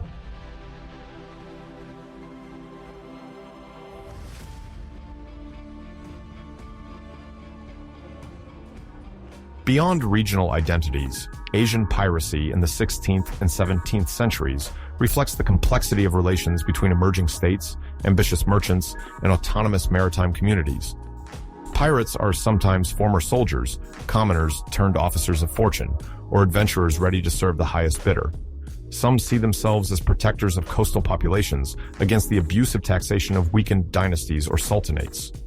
Others establish an empire of terror, demanding heavy tributes from coastal villages. The ransoms fuel international networks of fencing and monetary circulation.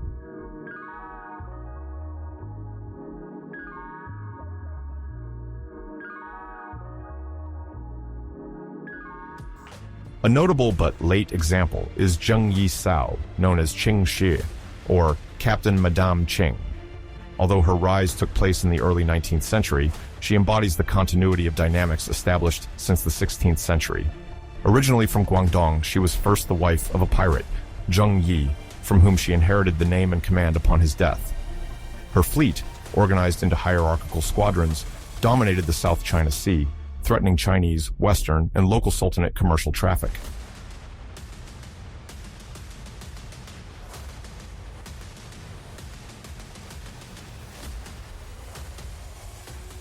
Sources mention more than 300 boats under her authority and several thousand men. Accounts describe a quasi-military organization with a strict code, equitable division of loot, and oaths of loyalty. Penalties for infractions were severe, including execution. This discipline allowed Zheng Yi Sao to stabilize the fleet and effectively resist often poorly coordinated government squadrons. Historians emphasize that Asian piracy relies on the weakness of imperial administrations, the complicity of notable merchants, the scale of the arms market, and the strong demand for exports around the Pacific Ocean. Some Western logbooks report that Zheng Yi Sao harshly punished traitors and then celebrated her victories with sumptuous naval ceremonies.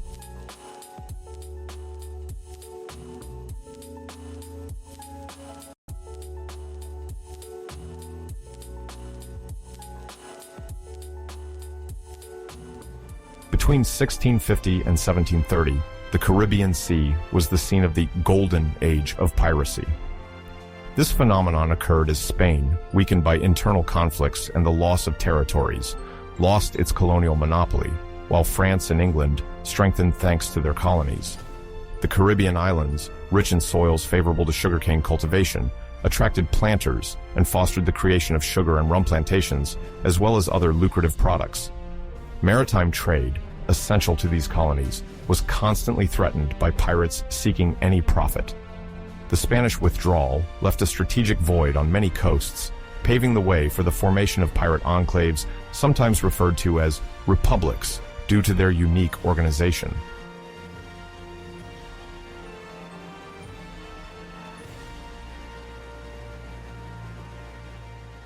Among these hubs, Port Royal in Jamaica quickly gained a worldwide reputation. After its English conquest in 1655, the city attracted merchants, privateers, and adventurers.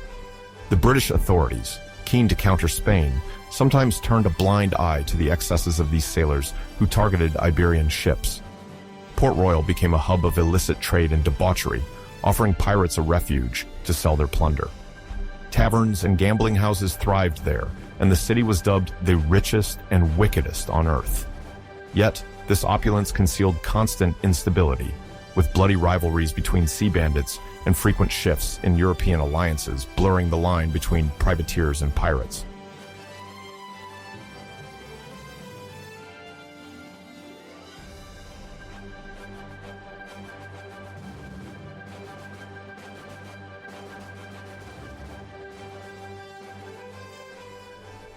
In the northwest of Hispaniola, Tortuga Island was another emblematic haven. Colonized by French and English buccaneers, it became a refuge for those fleeing European control. Its rugged coastline offered natural shelters to hide ships and prepare raids against Spanish colonies. Originally cattle hunters, the buccaneers became hardened pirates, selling their maritime expertise to unofficial patrons. French governors, while sometimes encouraging these activities for profit, remained cautious to avoid major conflict with rival powers. Tortuga thus illustrates the ambiguity of relations between governments and pirates, oscillating between tolerance and repression depending on diplomatic and economic interests.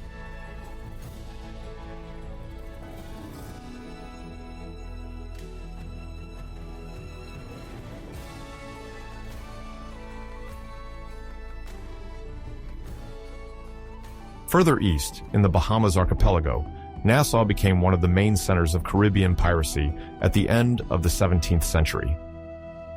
Taking advantage of the absence of strong colonial administration, the freebooters formed a community there, mixing different nationalities.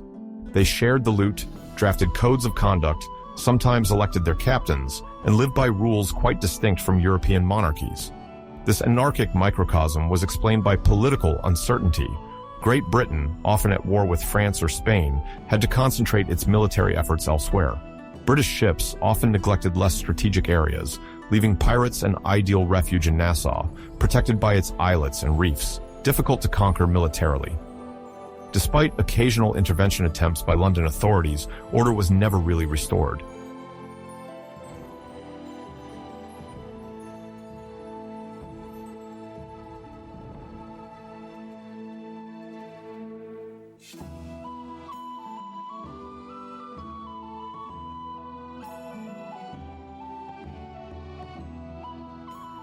The rise of these piracy hubs is also explained by the regional economic dynamic. The booming sugar plantations on islands such as Barbados, Saint-Domingue, or Martinique required a large workforce and constant supplies. Intense maritime exchanges multiplied potential targets for pirates.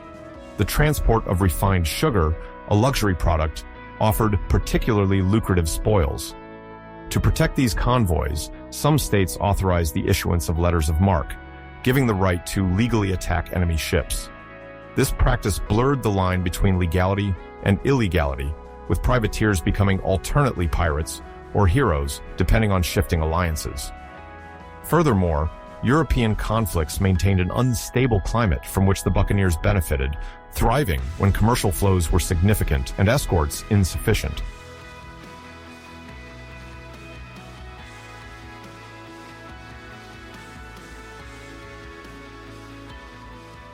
Among notable figures, Jack Rackham, nicknamed Calico Jack for his colorful clothes, prowled the Caribbean waters around the Bahamas and Cuba at the end of the 17th century. What distinguishes him is the presence of two female pirates at his side, Anne Bonny, raised in the colonies, and Mary Read, who had disguised her female identity to survive in this male world. Their dreaded crew, often on a small, agile sloop, spread terror.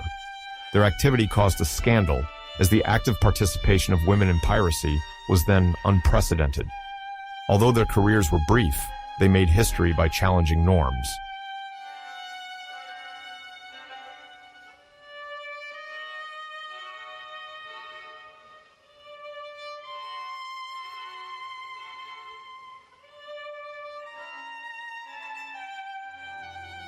Beyond these personalities, pirate life was based on informal codes.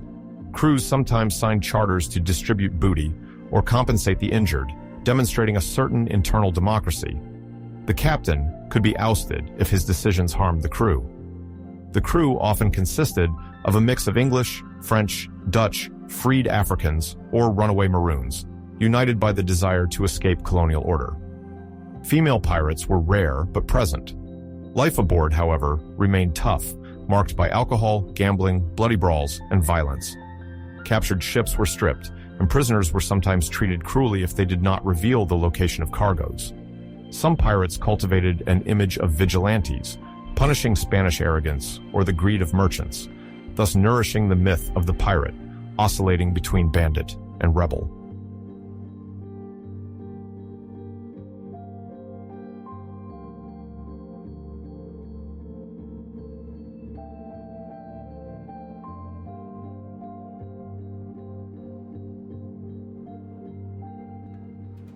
A famous anecdote concerns Edward Teach, known as Blackbeard.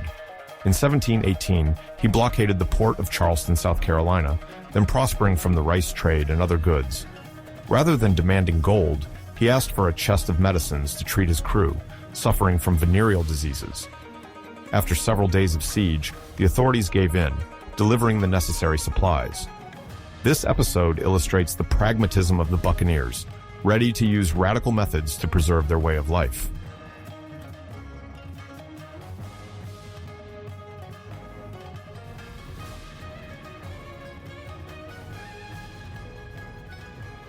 The capture of Charleston by Blackbeard illustrates the fleeting audacity of these pirates, for whom courage was often the key to success.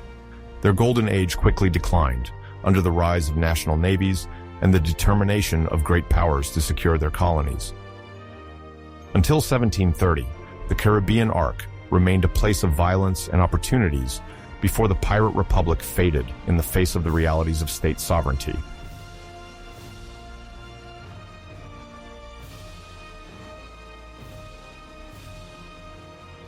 At the beginning of the 17th century, the Indian Ocean became a major theater of naval rivalry between European powers and local dynasties. The ocean currents, seasonal monsoons, and the pilgrimage route to Mecca shaped exchanges and covetousness. The Mughal Empire, established in northern India, maintained intense diplomatic and commercial relations with the region. Pilgrims traveled to Arabia to Jeddah or Aden, often escorted for protection. Mughal ships carried riches such as gold, embroidered silks, gems from Hyderabad or Golconda, and coins minted with the effigies of emperors Jahangir and Shah Jahan.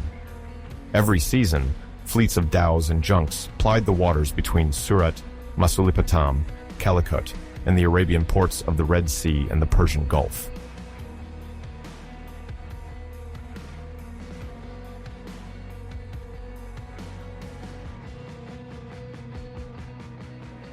Over the decades, European merchants multiplied their trading posts, attracted by spices, pepper, cinnamon, cloves, and high-quality Indian textiles, such as decorated cottons and colorful chintz. The Portuguese, present in Goa since the early 16th century, were also established in Mombasa and Muscat. The Dutch founded the Dutch East India Company, VOC, in 1602, setting up in Ceylon, Batavia, and along the Malabar coast.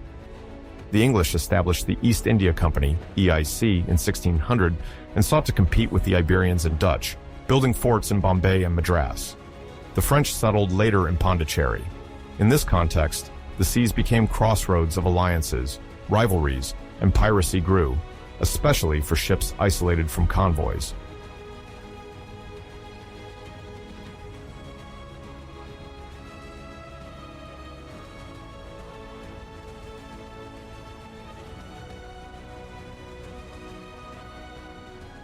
European pirates, often former sailors or demobilized privateers, ventured further east, attracted by significant prizes. The Atlantic being well controlled, some turned to the Indian Ocean, less monitored. Many settled on isolated islands like Madagascar called Ile Dauphine in their accounts, or the Mascarene Archipelago. Kenya, Zanzibar, and the Swahili coast also served as points to sell loot or maintain ships. This piracy sometimes enjoyed local tolerance, with merchants finding economic interest in selling gold, ivory, and exotic goods on the black market.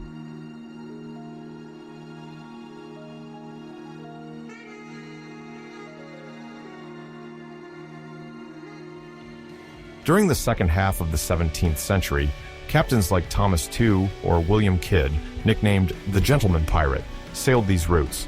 But the most emblematic figure remains Henry Every, born around 1659, probably in England.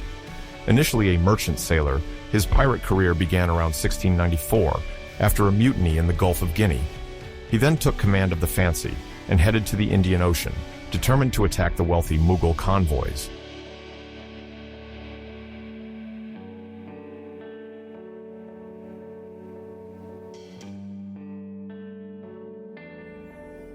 The defining moment came in 1695 when Henry Every attacked a convoy returning from Mecca. Among the ships, the Ganj-i-Sawai, a gigantic Mughal vessel carrying pilgrims and a considerable treasure in gold, silver, jewels, and precious merchandise. Despite a reduced crew, Every managed to dismast this ship, whose inexperienced crew quickly surrendered. The loot, shared between Every and his men, exceeded all expectations, with unimaginable fortunes for ordinary sailors.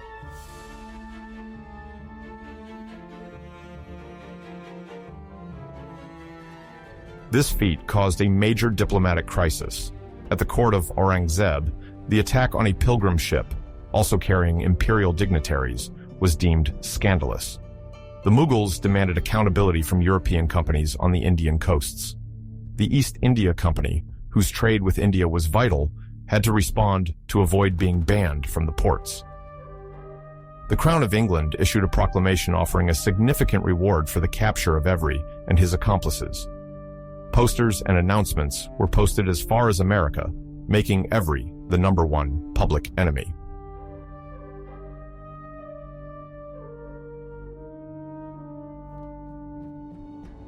Expeditions are launched to track him down. Only a few accomplices are arrested and hanged as an example. Every, however, mysteriously disappears, with some reports placing him in the Bahamas under an assumed name, while others believe he ended up poor in London. His loot was never found, feeding the legend of a hidden treasure somewhere in the Indian Ocean or the Atlantic. This affair reveals the fragility of trade in these waters, where local rulers and European companies compete while seeking compromises. Faced with this threat, the East India Company strengthens its trading posts and occasionally gains the support of the Royal Navy to patrol.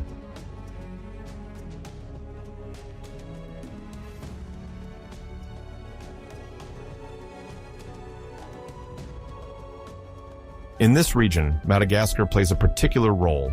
The northeast of the island, especially Ile Sainte-Marie, becomes a favored haven for pirates in the late 17th and early 18th century. Its geography offers secure anchorage, fresh water, easy provisions from local populations, and few colonial authorities to bother them. Famous pirates like John Bowen or Christopher Condent stopped there, sometimes establishing small fortified villages, negotiating with the inhabitants, engaging in marriages, and sharing the loot for future expeditions. Some local leaders benefit from these exchanges, trading rice, poultry, or cattle for cannons, cloth, or gold. The coral reef and the islets around Sainte Marie complicate the approach of repression fleets, reinforcing the security of the outlaws.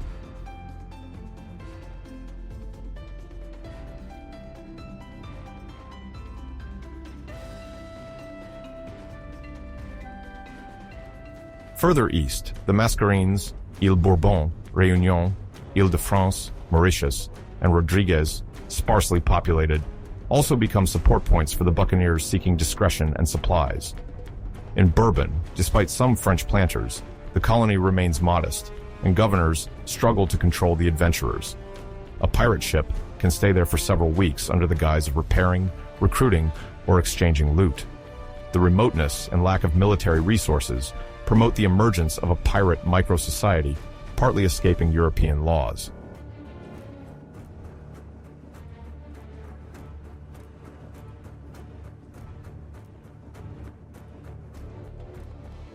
Moreover, Europeans gradually improved their navigation instruments, inherited from Arab knowledge and perfected, such as the astrolabe, quadrant, or sextant.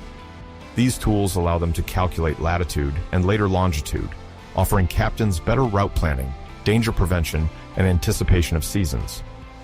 These advancements also benefit pirates, whose light and fast ships can surprise larger vessels and skillfully navigate between the Arabian Peninsula, the African coast, and Southeast Asia.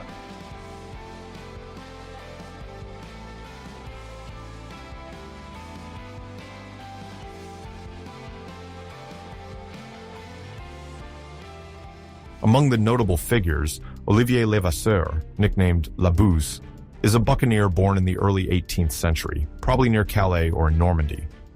He begins his career during the War of the Spanish Succession, when many privateers are armed with the assent of the French crown. At the end of the conflicts, several privateers, deprived of legal activity, turned to piracy. Levasseur appears in the Indian Ocean around 1720, where he allies with other outlaws like John Taylor, and seizes ships sometimes carrying precious objects belonging to dignitaries or the Portuguese church.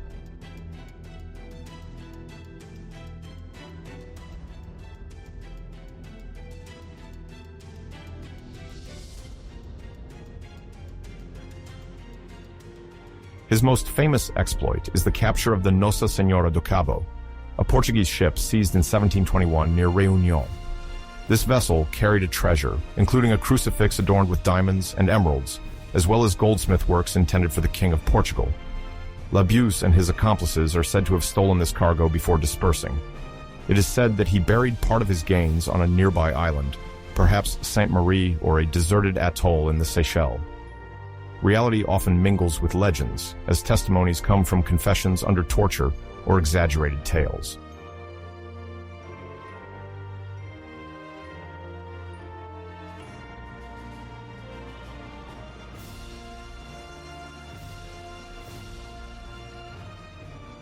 Arrested by the French authorities concerned with stabilizing their colonies in the Indian Ocean, Levasseur is taken to Saint-Denis on Ile Bourbon, where he is executed in 1730.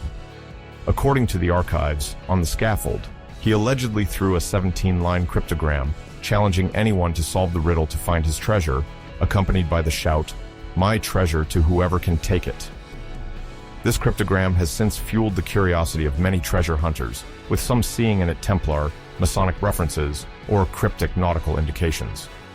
Despite several excavations, no certain discovery has been made, enhancing the mystery.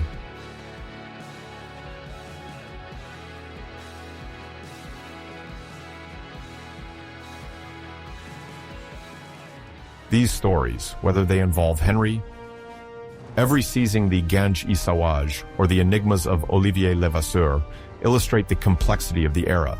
On one side, powerful Asian empires like the Mughals, with their vast merchant fleets. On the other, European trading companies consolidating their monopolies and seeking government support to secure the routes. Between these poles, pirates act as independent elements, exploiting the weakness or complicity of local intermediaries, using swift vessels, and taking advantage of gaps in maritime surveillance.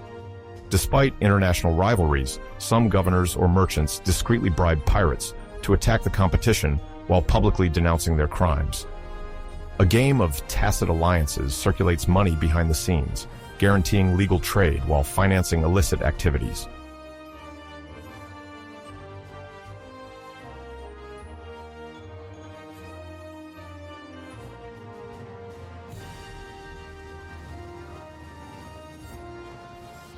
In parallel, navigation techniques evolve. At the end of the 17th and beginning of the 18th century, cartography is refined thanks to geographers like Guillaume de Lisle or Jean-Baptiste d'Anville, improving the accuracy of maritime maps. Chronometers, although still imperfect, are starting a revolution for determining longitude and avoiding certain shipwrecks. European sailors also learn from Arab and Indian pilots, who have long mastered navigation by the stars and monsoon winds. They exchange knowledge and use local guides, discovering, for example, the trick of releasing caged birds to spot land on the horizon. This sometimes conflictual meeting of cultures favors the prosperity of port cities like Surat, then Bombay and Calcutta.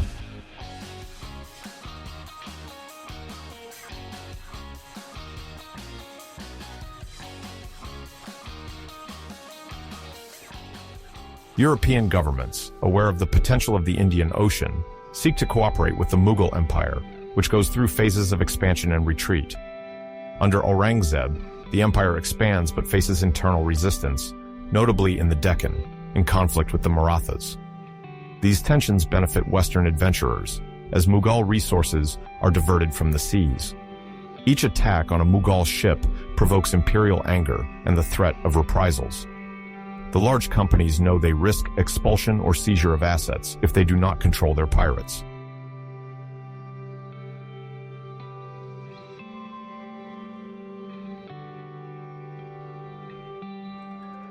Repression intensifies.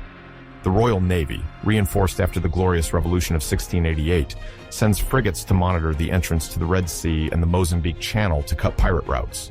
The English East India Company cooperates with the Sultanate of Oman to limit raids.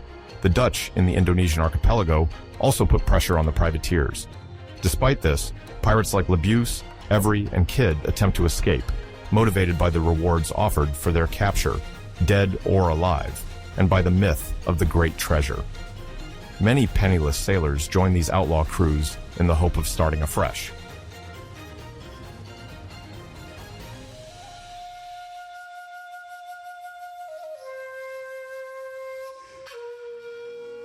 The everyday life of pirates in the Indian Ocean is based on a singular collective organization.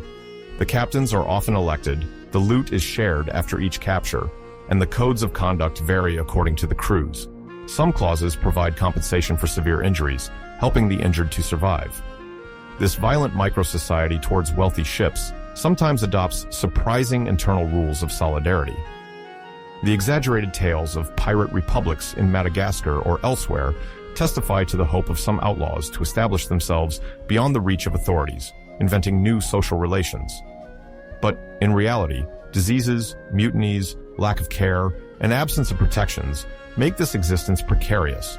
Many end up dying in an unknown port or hanged by order of governments.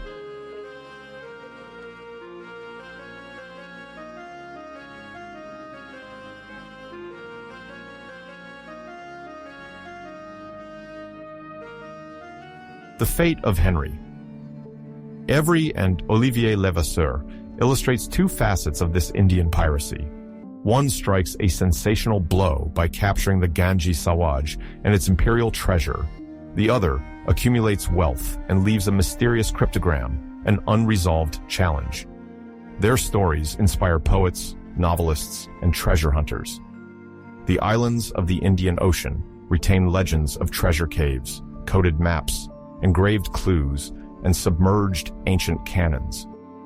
It is in this mosaic of ambitions, discoveries, conflicts, and dreams of adventure that piracy unfolds in the Indian Ocean between the 17th and early 18th century.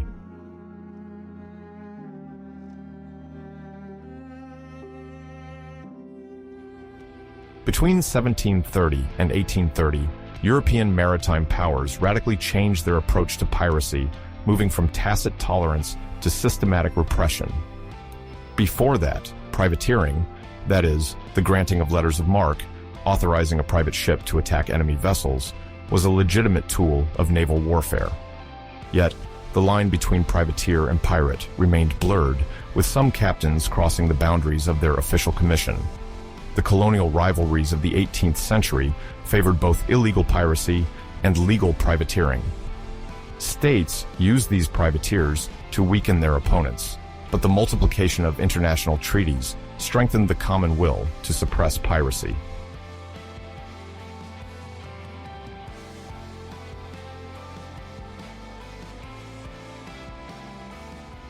A turning point occurred during the War of the Austrian Succession, 1740 to 1748, when the sea became a crucial theater.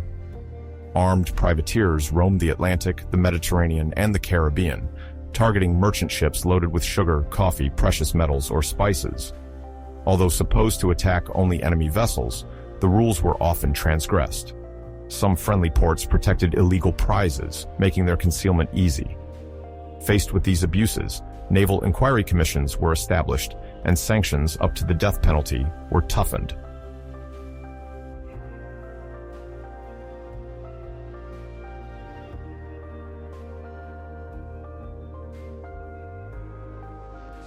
This repression intensified during the 7 Years' War, 1756 to 1763, a global conflict notably opposing France and Great Britain. Privateers, still legal, attacked enemy military and commercial convoys. The successes of the Royal Navy were accompanied by strict oversight of privateering. Admiralty courts multiplied to control the prizes. Captains guilty of exceeding limits now faced prison, ship seizure, or capital punishment. After the peace, several officers advocated for a complete reform of privateering practices, believing they fostered a form of institutionalized piracy that was difficult to control.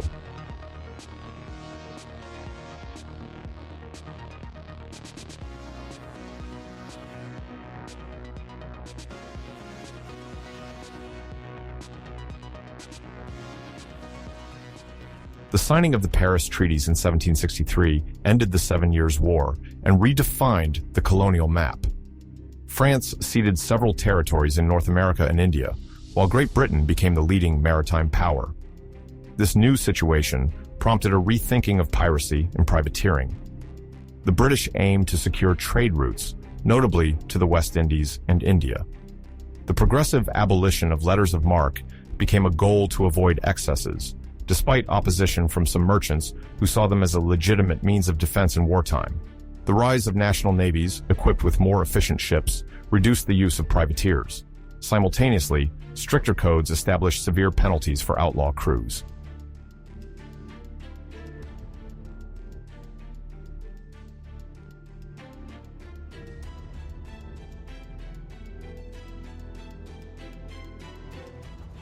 The Royal Navy played a key role in this control policy.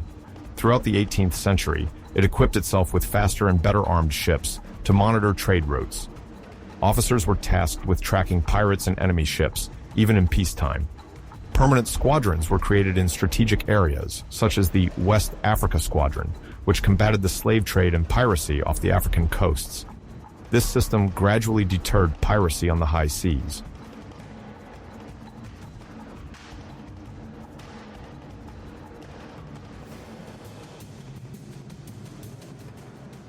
Other maritime powers, such as France, Spain, and the Dutch Republic, adopted similar strategies. They modernized their arsenals, better trained their officers, and established patrols on trade routes. Spain reinforced its presence in the Gulf of Mexico and the Philippines to protect its galleons carrying silver from American mines. The Dutch Republic monitored its outposts in Southeast Asia with frigates. Treaties from the late 18th and early 19th centuries increasingly included anti-piracy clauses aimed at coordinating efforts and preventing ports from serving as outlaws' havens.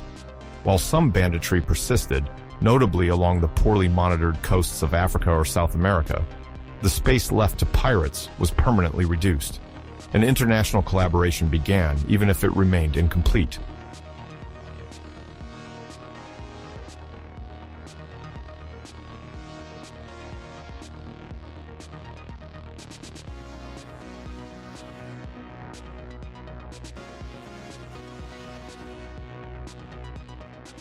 At the turn of the 19th century, the French Revolution and the Napoleonic Wars accelerated the transformation of the legal framework surrounding piracy.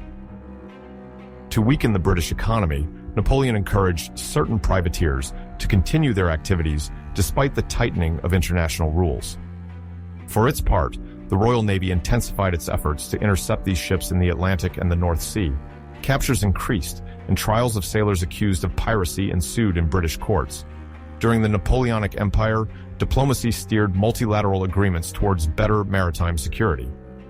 European governments, whether allies or adversaries of France, understood that piracy threatened all trade routes and needed to be curtailed. This issue became crucial in the 1810s, as the Napoleonic Wars were coming to an end and global geopolitics was being redefined.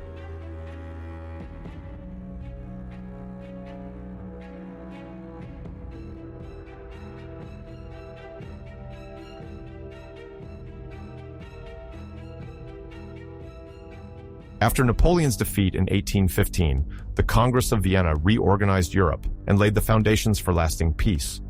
Piracy remained a topic in negotiations. Several powers signed conventions to harmonize their repressive policies. Britain insisted on intensifying the fight against maritime slave trade, often linked to privateers turned pirates. In the 1820s and 1830s, British, French, and American patrols multiplied in the Atlantic and the Indian Ocean. The squadrons ensured the enforcement of treaties and fought suspicious vessels. The legal situation became clearer. A ship without a letter of marque was automatically suspected of piracy, and its crew was liable to severe penalties, including hanging. Despite this, a few groups of pirates persisted in the least controlled areas.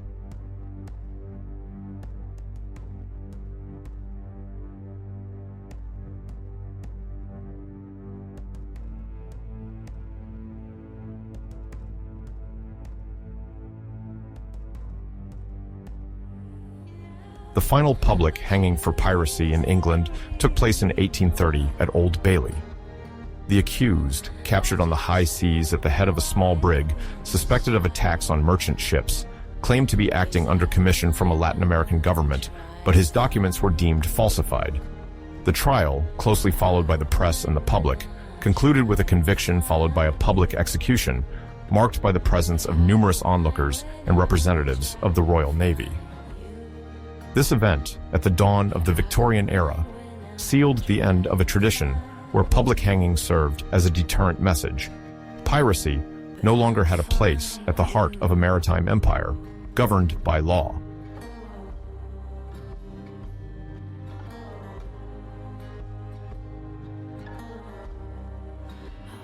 At the beginning of the 19th century, new naval powers emerged to challenge the supremacy of the Barbary corsairs, active in the Western Mediterranean and off the coast of North Africa. For centuries, the regencies of Algiers, Tunis, and Tripoli, under Ottoman suzerainty, had demanded tributes from European nations to avoid piracy. Merchant ships were captured, crews held for ransom, and raids on poorly defended coasts fueled the corsair economy. Occasionally supported by Istanbul, the Barbary corsairs had light fleets and effective cannons and captured Christian slaves destined for labor or resale.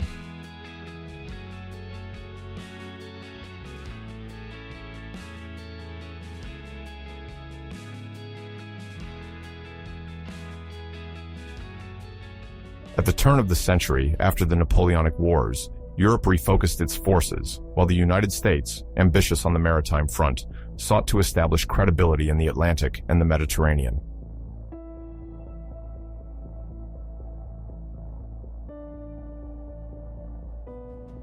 Tensions with Tripoli culminated in 1801, when Pasha Yusuf Karamanli declared war on the United States, tired of not receiving the demanded tributes. The young American Navy, led by Admiral Edward Preble, launched the First Barbary War, 1801-1805, to protect its ships. A notable event was the burning of the frigate USS Philadelphia, stranded at Tripoli, carried out by Lieutenant Stephen Decatur to prevent its use by the enemy. This conflict revealed both the resilience of the Barbary corsairs and the rise of American naval power.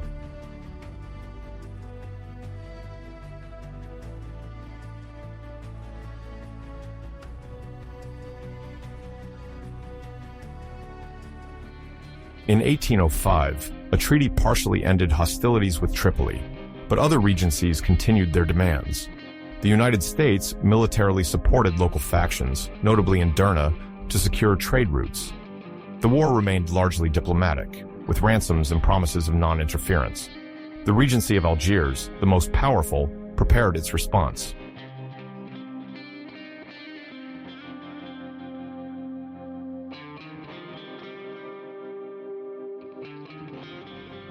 The War of 1812 temporarily diverted American attention, but in 1815, President James Madison declared a new war against North African piracy, targeting Algiers.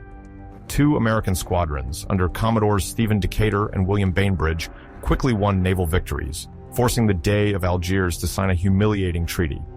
This treaty provided for the release of American prisoners and an end to tributes, with the United States agreeing to return Algerian captives without paying any dues.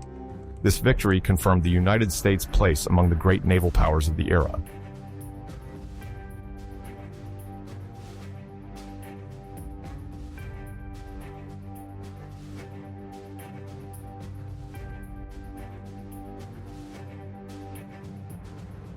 After Napoleon's fall in 1815, the Congress of Vienna had redrawn the map of Europe, creating new alliances and sparking colonial ambitions. The major powers turned to the Mediterranean, where Barbary piracy, once tolerated to weaken rivals, became a collective threat. Seafaring populations engaged in international trade called for the securing of routes. For London, eliminating the Algerian corsairs served economic interests. For Paris, ambitions in North Africa had grown since the Revolutionary and Napoleonic Wars. A joint or individual action against the Barbary regencies loomed.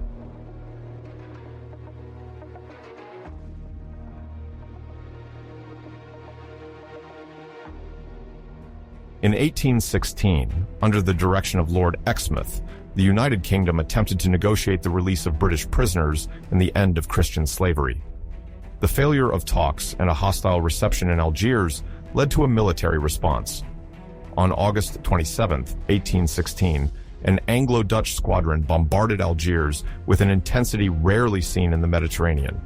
The fortifications were heavily damaged, several corsair ships sunk, and the Dey released hundreds of captives while promising to stop capturing European ships. Despite these concessions, the Regency retained some independence under Ottoman protection, but the decline of Barbary power had begun.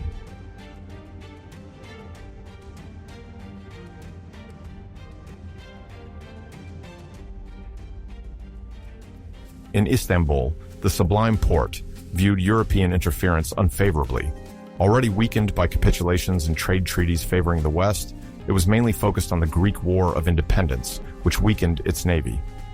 In 1827, the Ottoman defeat at the Battle of Navarino diminished its ability to defend its North African possessions, opening the way for direct intervention against Algiers.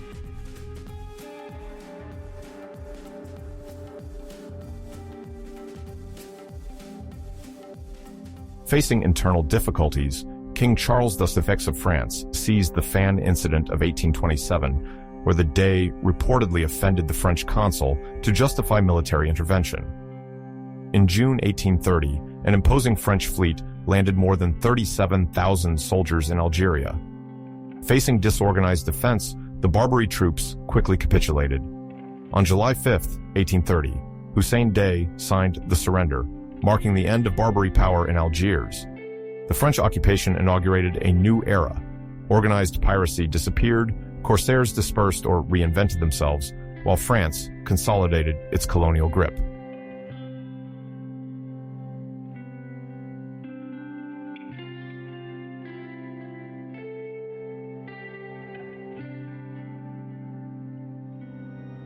Until 1796, the American Congress annually voted a budget called the Pirates' Tribute to pay Algiers and the Barbary cities, thus avoiding attacks on its ships in the Mediterranean. This practice, controversial, eventually provoked the indignation of some politicians who felt that a free nation could not indefinitely pay ransom to illegitimate powers. This sense of humiliation led to questioning this conciliatory policy. The Barbary Wars of 1801 and 1815 were the direct consequence of a desire to break from this costly tradition. The American example shows that despite the distance, Barbary power influenced even the budgetary decisions of a burgeoning state.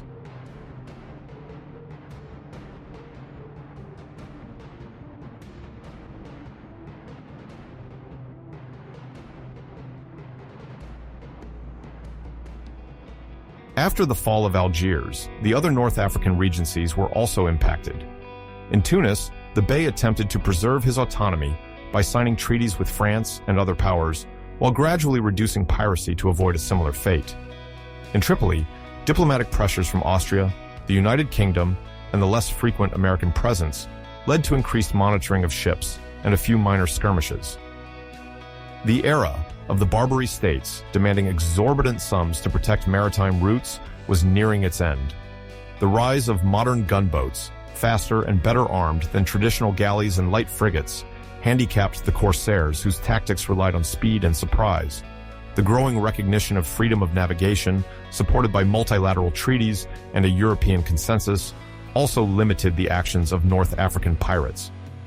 As the Ottoman Empire gradually lost its authority in the Mediterranean, Western powers pursued the goal of permanently securing commercial routes. Local populations witnessed a turning point with major repercussions for the Mediterranean space.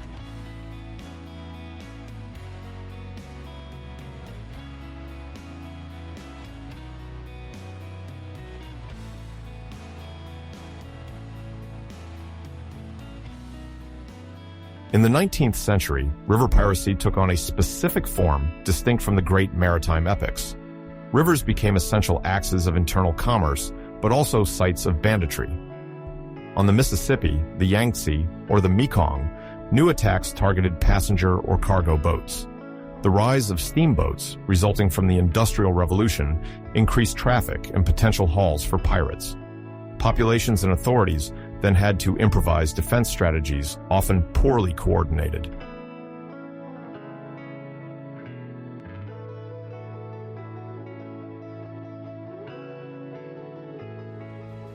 The Mississippi Valley was a prime theater for this phenomenon. By the 1820s, steamboats were transporting cotton, goods, and travelers, while the wooded banks served as hideouts for bandits, often in small armed gangs. The Cave-in Rock Gang in Illinois took advantage of a natural cave to conceal loot and hostages. The raids took place at night when fires betrayed the boats. The local authorities, ill-prepared, struggled to stop them.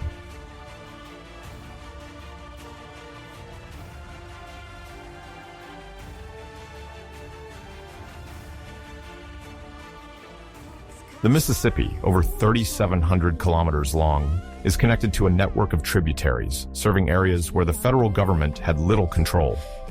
Patrols were scarce, and local complicity complicated the task. These river pirates stole goods, money, and sometimes kidnapped wealthy passengers. It was only after the Civil War that the federal army increased its presence to restore order.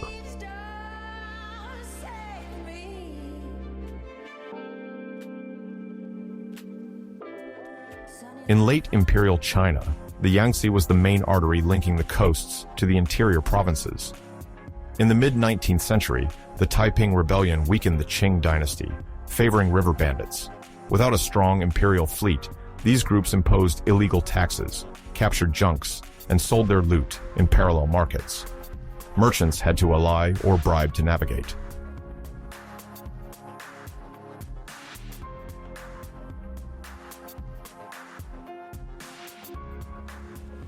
In Southeast Asia, in Cochinchina, French colonization intensified around 1860, and river routes were vital for supplies. Shallow draft vessels advanced into the Mekong Delta, where local resistance found refuge in difficult-to-access canals. Pirates, often former disgruntled notables, launched quick raids aboard armed canoes. French soldiers struggled to secure this aquatic labyrinth, favoring the persistence of banditry.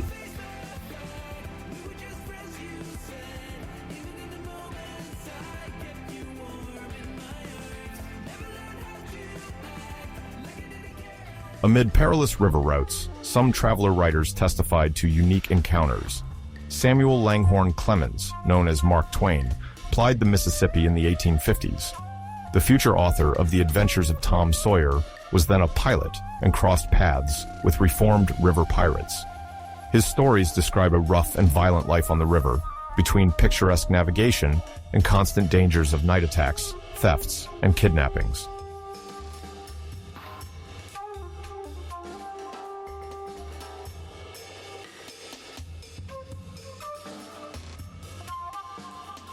While this river piracy persisted locally, an international movement aimed to abolish privateering and maritime banditry.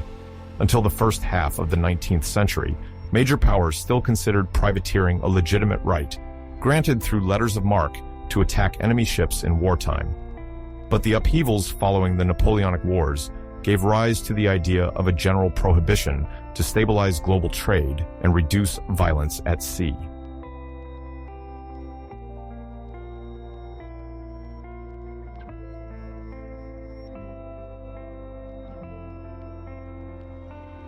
This turning point occurred in 1856 with the Convention of Paris, signed by several great powers, which officially ended privateering.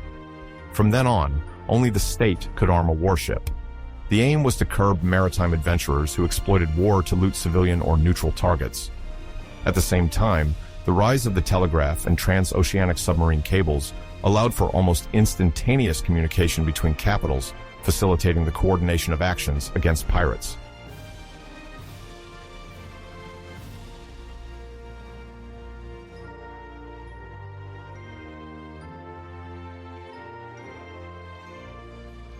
This technological advance intensified global maritime surveillance. Steamships, fast and independent of the wind, became the ideal tool for tracking down river and maritime pirates. Signaling stations and garrisons multiplied, particularly on the Mississippi, where armed patrol boats completed the setup. Gradually, attacks decreased or moved to more isolated areas.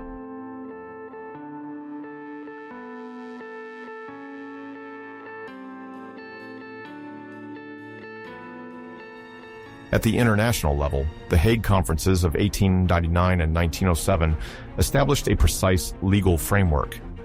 The idea of universal jurisdiction for judging piracy was adopted, recognizing that an act of piracy is a crime against humanity. This approach facilitated cooperation between nations to arrest and judge pirates, enhancing the effectiveness of cross-border investigations. Piracy was now considered a global scourge requiring collective action.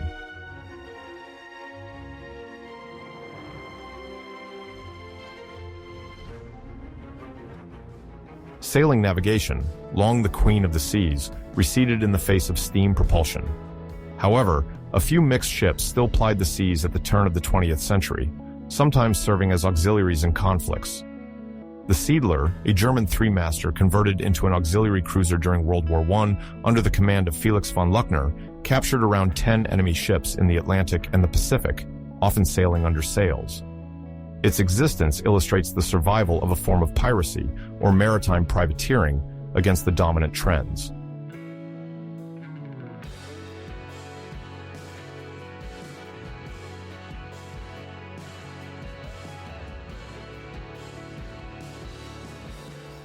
The growing efficiency of war navies and the rapidity of telegraphic communications transformed strategies to combat attacks at sea or on rivers. Naval forces had better armed ships, capable of navigating in all seasons and reacting swiftly. In river areas such as China and North America, gunboats patrolled over long distances, establishing outposts and controlling essential passages.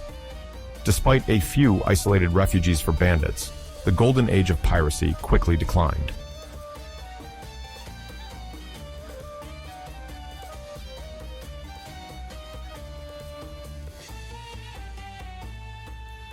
In several countries, anti-terrorism legislation incorporated the fight against piracy, considered a threat to state security. Naval officers were trained to neutralize armed groups on rivers. Regular patrols and artillery support deterred most attacks. Riverside communities, weary of the abuses, collaborated with official forces. The last pockets of resistance were found in mountainous areas or inextricable deltas where the state was scarcely present. Gradually, the romanticism of the pirate faded, replaced by security pragmatism.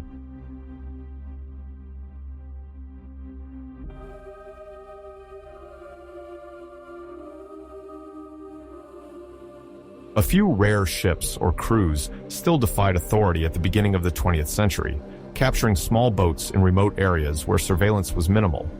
But strict international agreements and the development of motorized transport made escape difficult.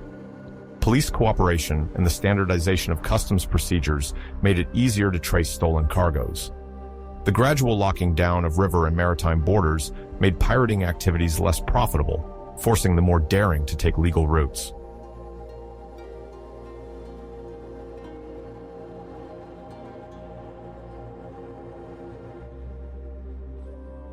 In this context, the Seedler, the last great sailing corsair of World War I, appeared as an almost anachronistic survival.